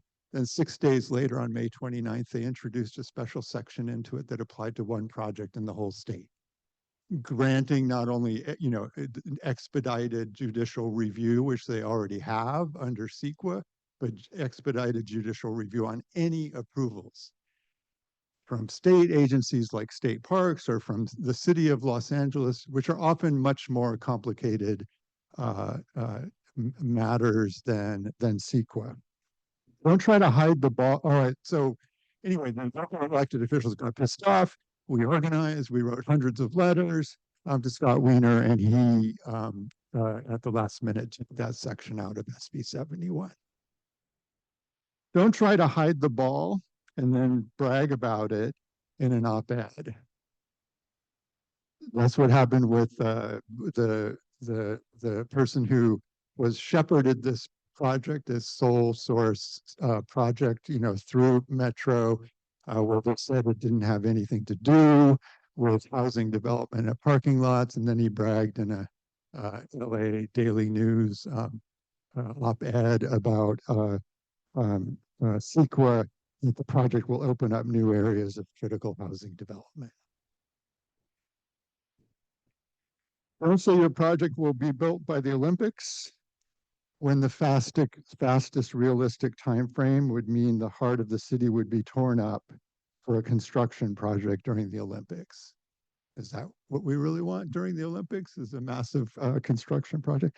And then my last of number 13 in this baker's dozen is, don't bankrupt the Dodgers.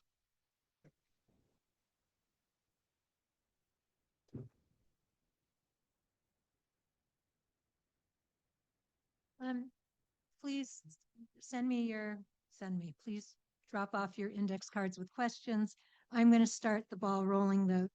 Since you were just at the mic, what should they have done, or what could they have done that that would have made this a successful project? Like, what would have been acceptable?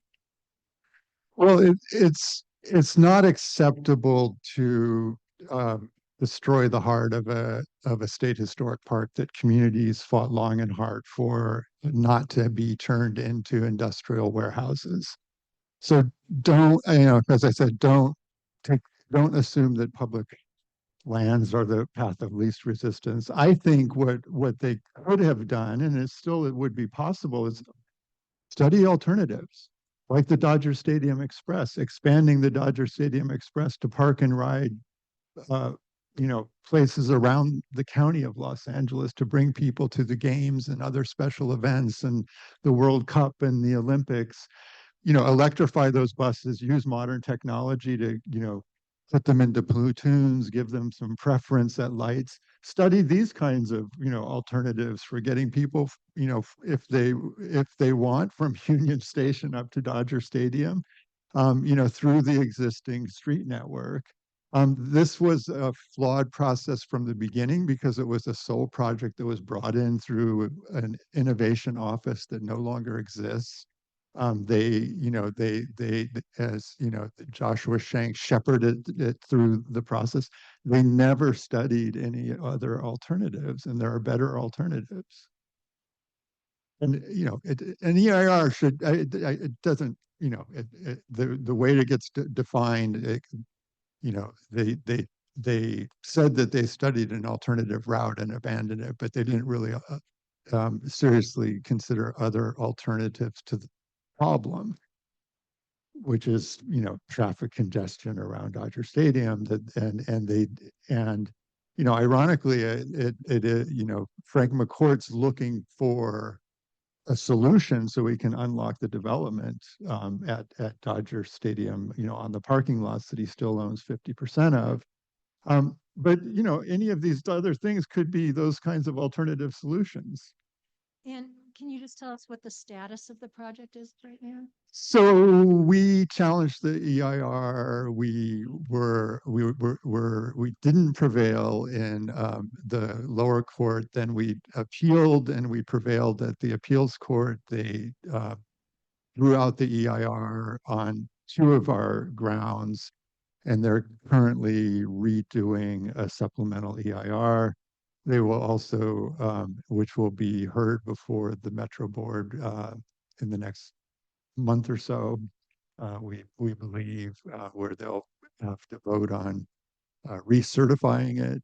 And then if that happens, it would then go before the State Park and Recreation Commission for a vote on a general plan amendment that would, allow the gondola to take, part of LA State Historic Park. And then, we'd probably sue them because that's illegal.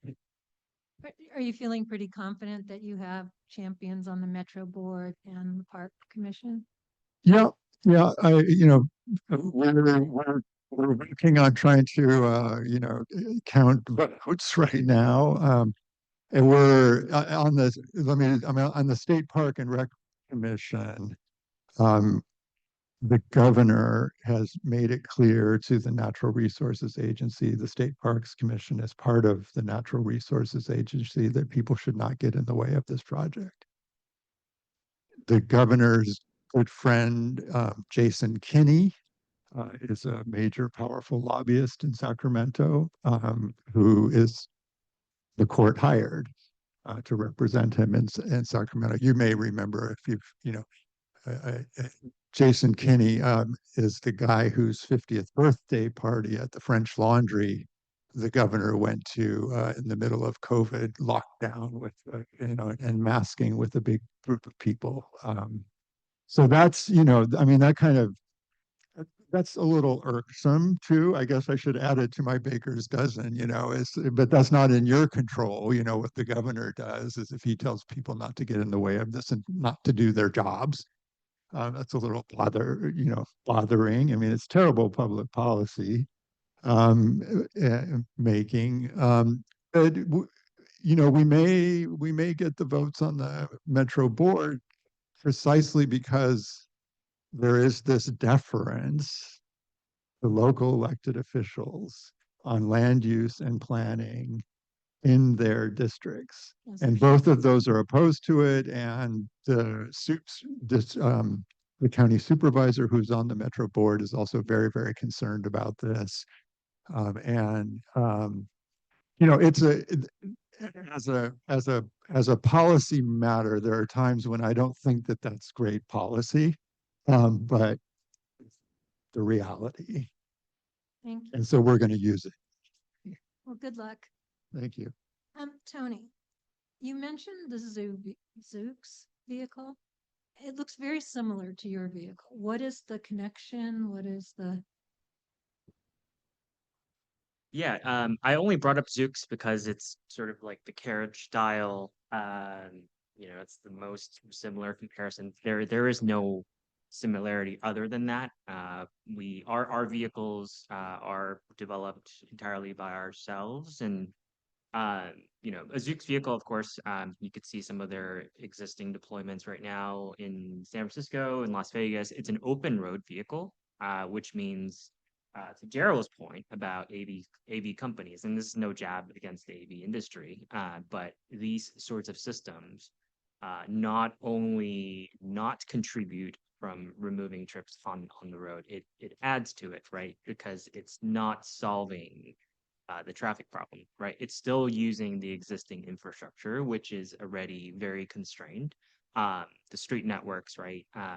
So uh, our vehicles are designed to work as part of a systems technology that we've developed ourselves. And so it's entirely operated on a dedicated right of way, be it above grade, be it at grade, depending on space availability, be it below grade.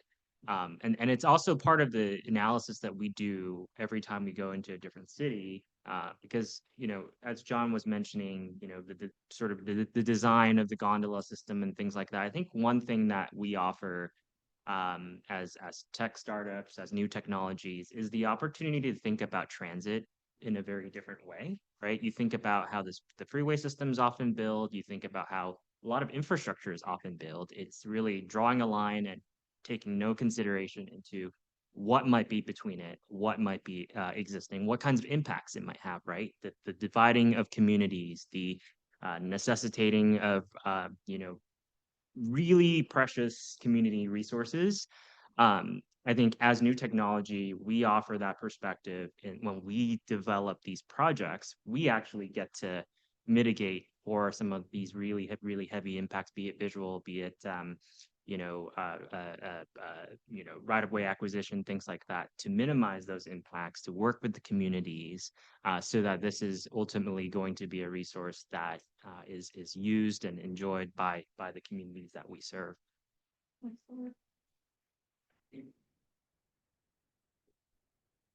Gerald, we last week had a representative from OC Vibe in Anaheim come to our class last week. And in terms of providing Swift City's transportation, how would the gondola work? Or how would we call it a gondola, right? Or no? For now. Okay. If you want me to call it something else, I'm happy.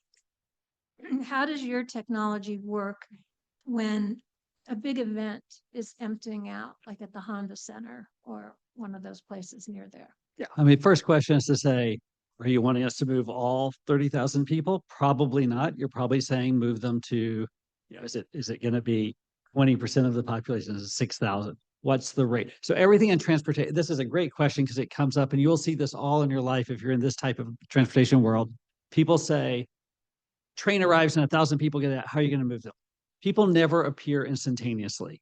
There's a flow rate. I was just at a music festival when we were young, if anybody went to that in Las Vegas, and geeky enough that I'm at the exit going, okay, there's, I don't even know, 30,000. Anybody know how many people were there? But there's 3 exit turnstiles. And I'm looking, it's like 1 per second. And so you've got 3 people per second. Like all you have to do is keep up with the flow rate. So what are the flow rates? What are the exit rates? That's what you're designing to. And so we can have multiple stations, larger stations. We have a lot of flexibility, but the key is transportation works in flow rates, not absolute numbers. And once you establish the flow rate, that's what you design to. And 3 turnstiles were enough? Yeah, it was a little bit congested, a little, you know, things, but there's also a distributed flow. I mean, so I actually left before the last show. So there's probably like, you know, a 2-hour period where everybody was easing their way out, but all the way into the stadium. You know, people can't leave their row immediately. You have to filter into the aisle, and that aisle has to filter into the concourse. And there's so many filtering processes that some people sit a little longer, some people leave a little earlier. And so that's part of the nature of big events, is determining the flow rate, and all of those things are filters. And so we just have to keep up with the flow.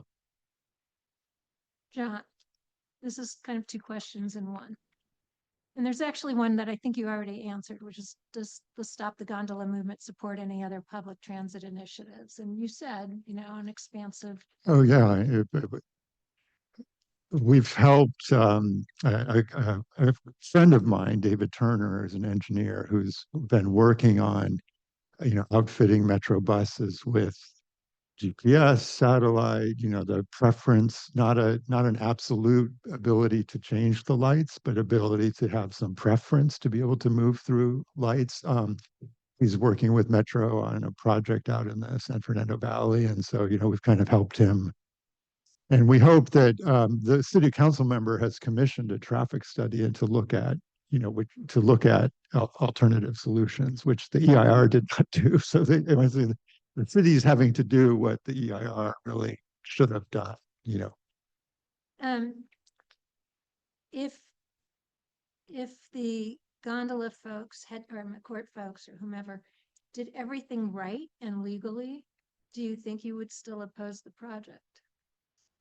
Well, I think, I mean, as I said, for me, the reason I got into this is because I'm a parks person. I sit on the board of a Friends of organization for LA State Historic Park and other parks on the state parks on the Los Angeles River. And, I was a little bit like, oh, gee whiz, this sounds kind of cool. Like I had an open mind about it, but when they came, with their proposal and don't get in the way, this is a done deal. It's going to get done. And it was really my colleagues on the board of that nonprofit and the people working in the state park and others who said, this is an existential threat to a great park that was created by people, by the community advocating for it over many years, and the state of California spending, you know, something like $40 million of, state taxpayer bond money, to build this great park. And they really felt like it would destroy the experience of that park, which has been called the front porch of Los Angeles or the Central Park of Los Angeles. And I heard what they were saying, and I came to see their perspective. I mean, so that's one where, we're not supposed to say what happens in settlement hearings, and so I won't say so much. But you're required to go into a settlement meeting when you're in a CEQA lawsuit like this with the other side, and they wanted to know, like, what would it take to get you to go away? And I tried to turn around that question and say, what do you think um, would be commensurate value for taking away this state park? They would not answer that question, Um, they're lawyers. I mean, so so it's hard to say, if they had done everything right, would I still be against it if it meant taking away the state park? Yes, but again, I think if the process had been fairly looking at alternatives that would solve the traffic problem and solve McCourt's problem of being able to unlock that development. And we're really actually still trying to urge them to do that. I mean, look at alternatives. There's other ways to get what you want. And what was it? Parking is a dated technology. I mean, I don't think that those massive parking lots around Dodger Stadium are the highest and best use of that space, So, And I think Greg McCourt would agree with you. it's probably one thing we agree on. Okay, this is for Tony. For glideways, how do you see the system scaling up to be able to move a similar amount of people to metros and subways? Yeah, that's an excellent question. So our technology is very flexible. We've looked at the first last mile, segment as much as we have, a longer network. I think as we think about our technology, of course, the earlier deployments are going to be shorter in nature. They're going to be, for 5 kilometers thereabouts, just to bring something to the market. But I think what we as a company think that we shine best is creating networks of systems. And what that really means is because of the way that we're thinking about carrying throughput. So normally we have a train line. You've got, a station every, 2 miles, 3 miles, and everybody goes to that point and they wait for a train and they board the train, right? So a lot of capacity all at once and it goes, and then people wait again, a lot of capacity all at once and it goes. It only really works if you have dense environments like in New York City, like downtowns. But oftentimes those are not necessarily sort of the urban environments or the environments in which our cities are built. That's another whole other conversation around land use that is a separate conversation. But the way that we build our networks, instead of building an aggregated, a centralized location where people board our vehicles, we spread that out. So it's a disaggregated way of, so instead of having a large station, we'll have maybe 2 or 3 access points that are around the location, so that people can actually go to where they need to go. And so as we scale, this means that instead of having to build these really large infrastructure in one location, we could build small infrastructures that are spread out throughout a city, throughout a network. And also the flip side of that is that as an end user, passengers, people who would want to take your system, they are able to go much closer to where they need to go. So that's how we think about how we carry capacity, is to be able to capture a lot more people in a more spread out way than to have it in one centralized location, like how transit is currently being designed.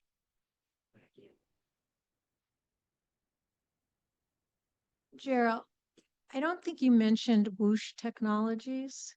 That's the brand name. If you didn't say gondola, but So it's, yeah, the brand name is Whoosh. and when you were doing your research at Google, did you find that, I mean, I assume at Google, it's this incredible campus with incredible facilities, free food, and I assume you have shower facilities. Did you do any research that showed, like, if an employer had shower facilities, or so more people would participate in active transportation to get to work? No, we just built that as a requirement into all of the building specs. So the transportation team was allowed to have our own specs for a building of how much bike parking, shower, locker. There were always things we wanted to do more of, but at the very least, we made sure that was a standard. And so there's other groups that are out there doing research of who doesn't have it. We just made that a baseline. I think that's really important for those of you who are going to be involved in bike lanes and active transportation. It's like, if you want people to take active transportation of some sort to work, they have to be able to clean up. So, There's a strong, as in all parts of transportation, there's a strong difference between males and females. And so realizing that women had a different tendency to certain bikes, we were giving away bikes, a different preference for bike style, different need for, like, what were those bathroom facilities like, things that I hadn't considered before. But we receive a lot of feedback. It's a very open feedback culture. And you were seeing these gender disparities and rates, and you kind of dig into it. Every case, you're like, what's holding this back? And some of them are probably intangible factors or responsibilities at home or something that affects your commute. But some of them were what happens in the facilities were different by the expectations or the needs were different by gender. I think I wanted to just draw a parallel to what you said about the pleasure principle, and of the view of the pleasant trip, that it's a positive factor. I find this with bicycling to UCLA. There's the way that I can bicycle from Venice that is, on the streets, in the bike, there's a bike lane, but it's right up against all the traffic and and the aggressive drivers, and it's not pleasant at all. But like, if I go a block over, there's shaded residential streets with a little bit of traffic. And so I found, it's not on any of the maps, but I found my own way, and I'm a big bicyclist. So I sort of feel like that has to be an important part of it too. It's like, is the trip actually pleasurable? And if it is, then like, you have an extra incentive to do it. absolutely. John, while you have the mic, do you think that the gondola, if done right, is a better alternative than driving a personal vehicle up to Dodger Stadium?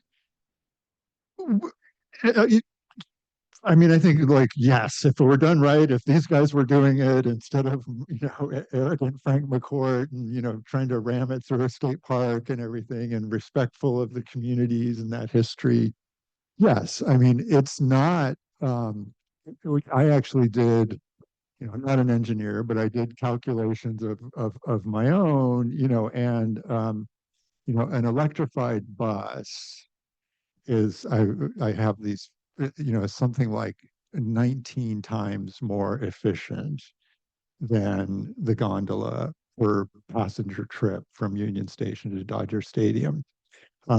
Even your own, if you drive an EV, it's and you filled the car with the average number of people who go to a Dodgers game, which is 3 point something.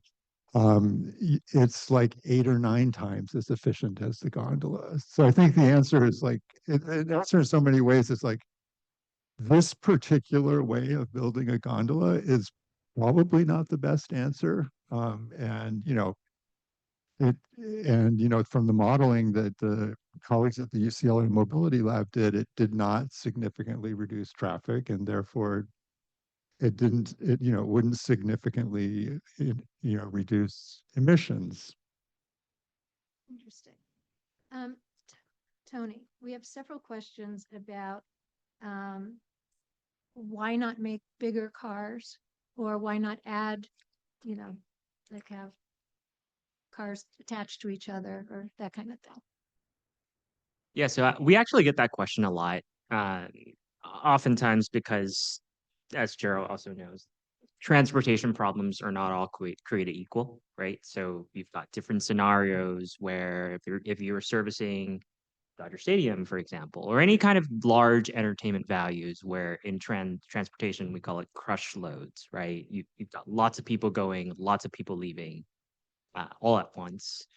In those situations, we often get asked, well, why don't we just build a larger vehicle so that you could then carry more capacity? Um, what we found through just studying transit behaviors and travel groups and things like that is that, generally speaking, for the vast majority of applications where we are, most groups travel in sizes of 4 to 6 people. So if you are with friends and you're taking a train, you're probably with 2 or 3, 4 other friends anyway. And so where our systems technology shine is being able to take those groups directly to where they need to go, without having for them waiting for like a train, for example.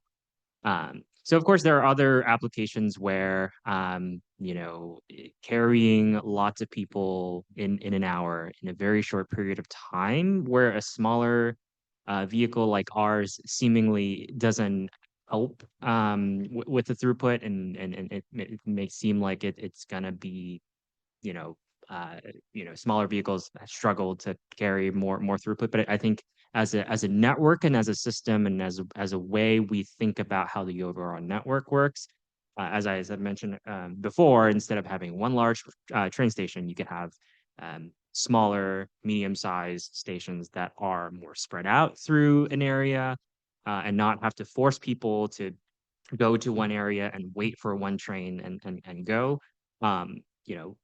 We think that, based off the research that we've done, the 4 to 6 people size vehicle is the perfect sweet spot. And Gerald, did you mention how many people could fit in one of your Ours cars? are about the same size. Yeah. We have a little more flexibility in vehicle size. We're not stuck on a single size, but they're all going to be about that. And just to go back to your previous question, and in those surge situations, you're moving people from Honda Center to the Arctic. Yeah, at that point, 5 people, you're maxing it out. You're having the ski line. Who's a single? Okay, we got 2 here, 2 here. All right. You're matching it up and you're maxing it out during that situation. In a perfect world, what is your perfect project? It's been such a, I didn't talk too much about projects. Really what I'm really liking are ones that are in urban areas. And what's becoming really hot is suburbs. There's an interesting lesson here that I wouldn't have expected. It's going to give away something to Tony, but you've got a lot of suburbs, fast growing places in the South, Southwest, especially, where their town's business model was expansion and growth. Irvine would be one of those examples. I'm sure Anaheim is as well. But for years, for decades, it was the hot place to be on the edge. On the edge, they built big wide streets. This, yeah, it does apply to Irvine. Big wide streets. Everything was optimized for this plan. And then all of a sudden, you get to where you're 92, 95, 98% built out. And everybody goes, "Oh shit!" The town's economic model of the place for expansion with new growth doesn't work anymore. They see the writing on the wall and say, well, the answer is clear: infill. We're going to have to move to infill development. Not popular. It wasn't how it was set up. But now all of those roads, which was 100% car focused for decades, now they say, if we infill, things aren't sized right anymore. And we have built this place where buses really aren't efficient, trains definitely aren't efficient. And then they go, where do we go from here? And so what I like about those is they actually tend to have open streets, have a lot of space. They don't mind the lightweight infrastructure.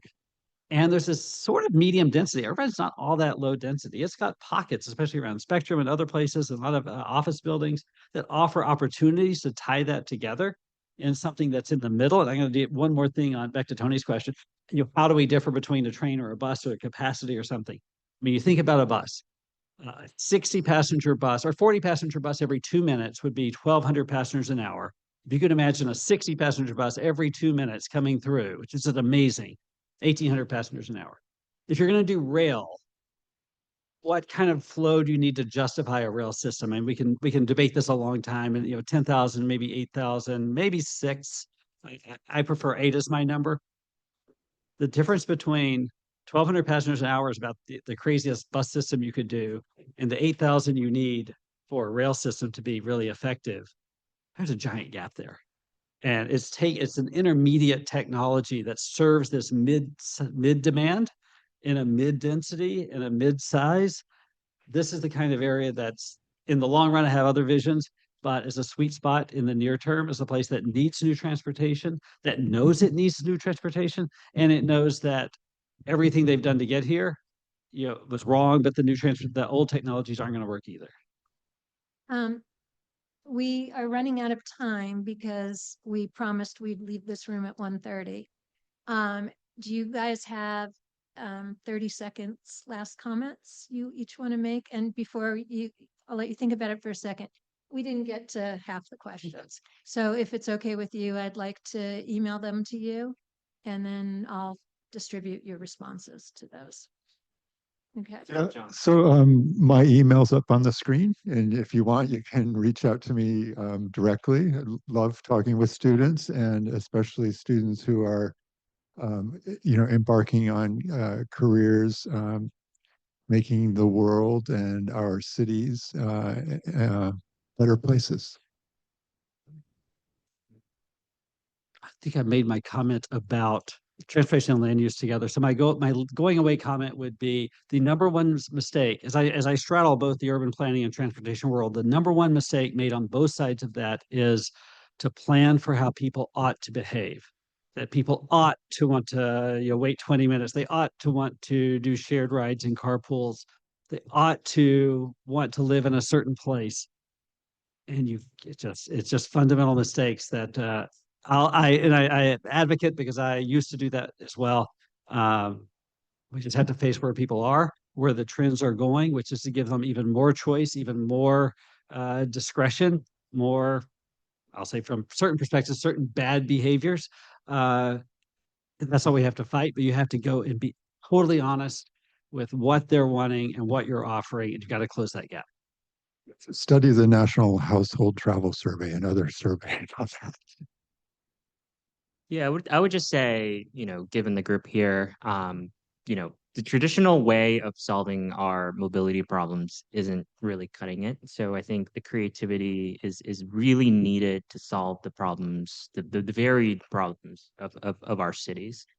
That also means the traditional way of planning, engineering, how the project development process is worked needs to change as well, right? Oftentimes those things happen in silo.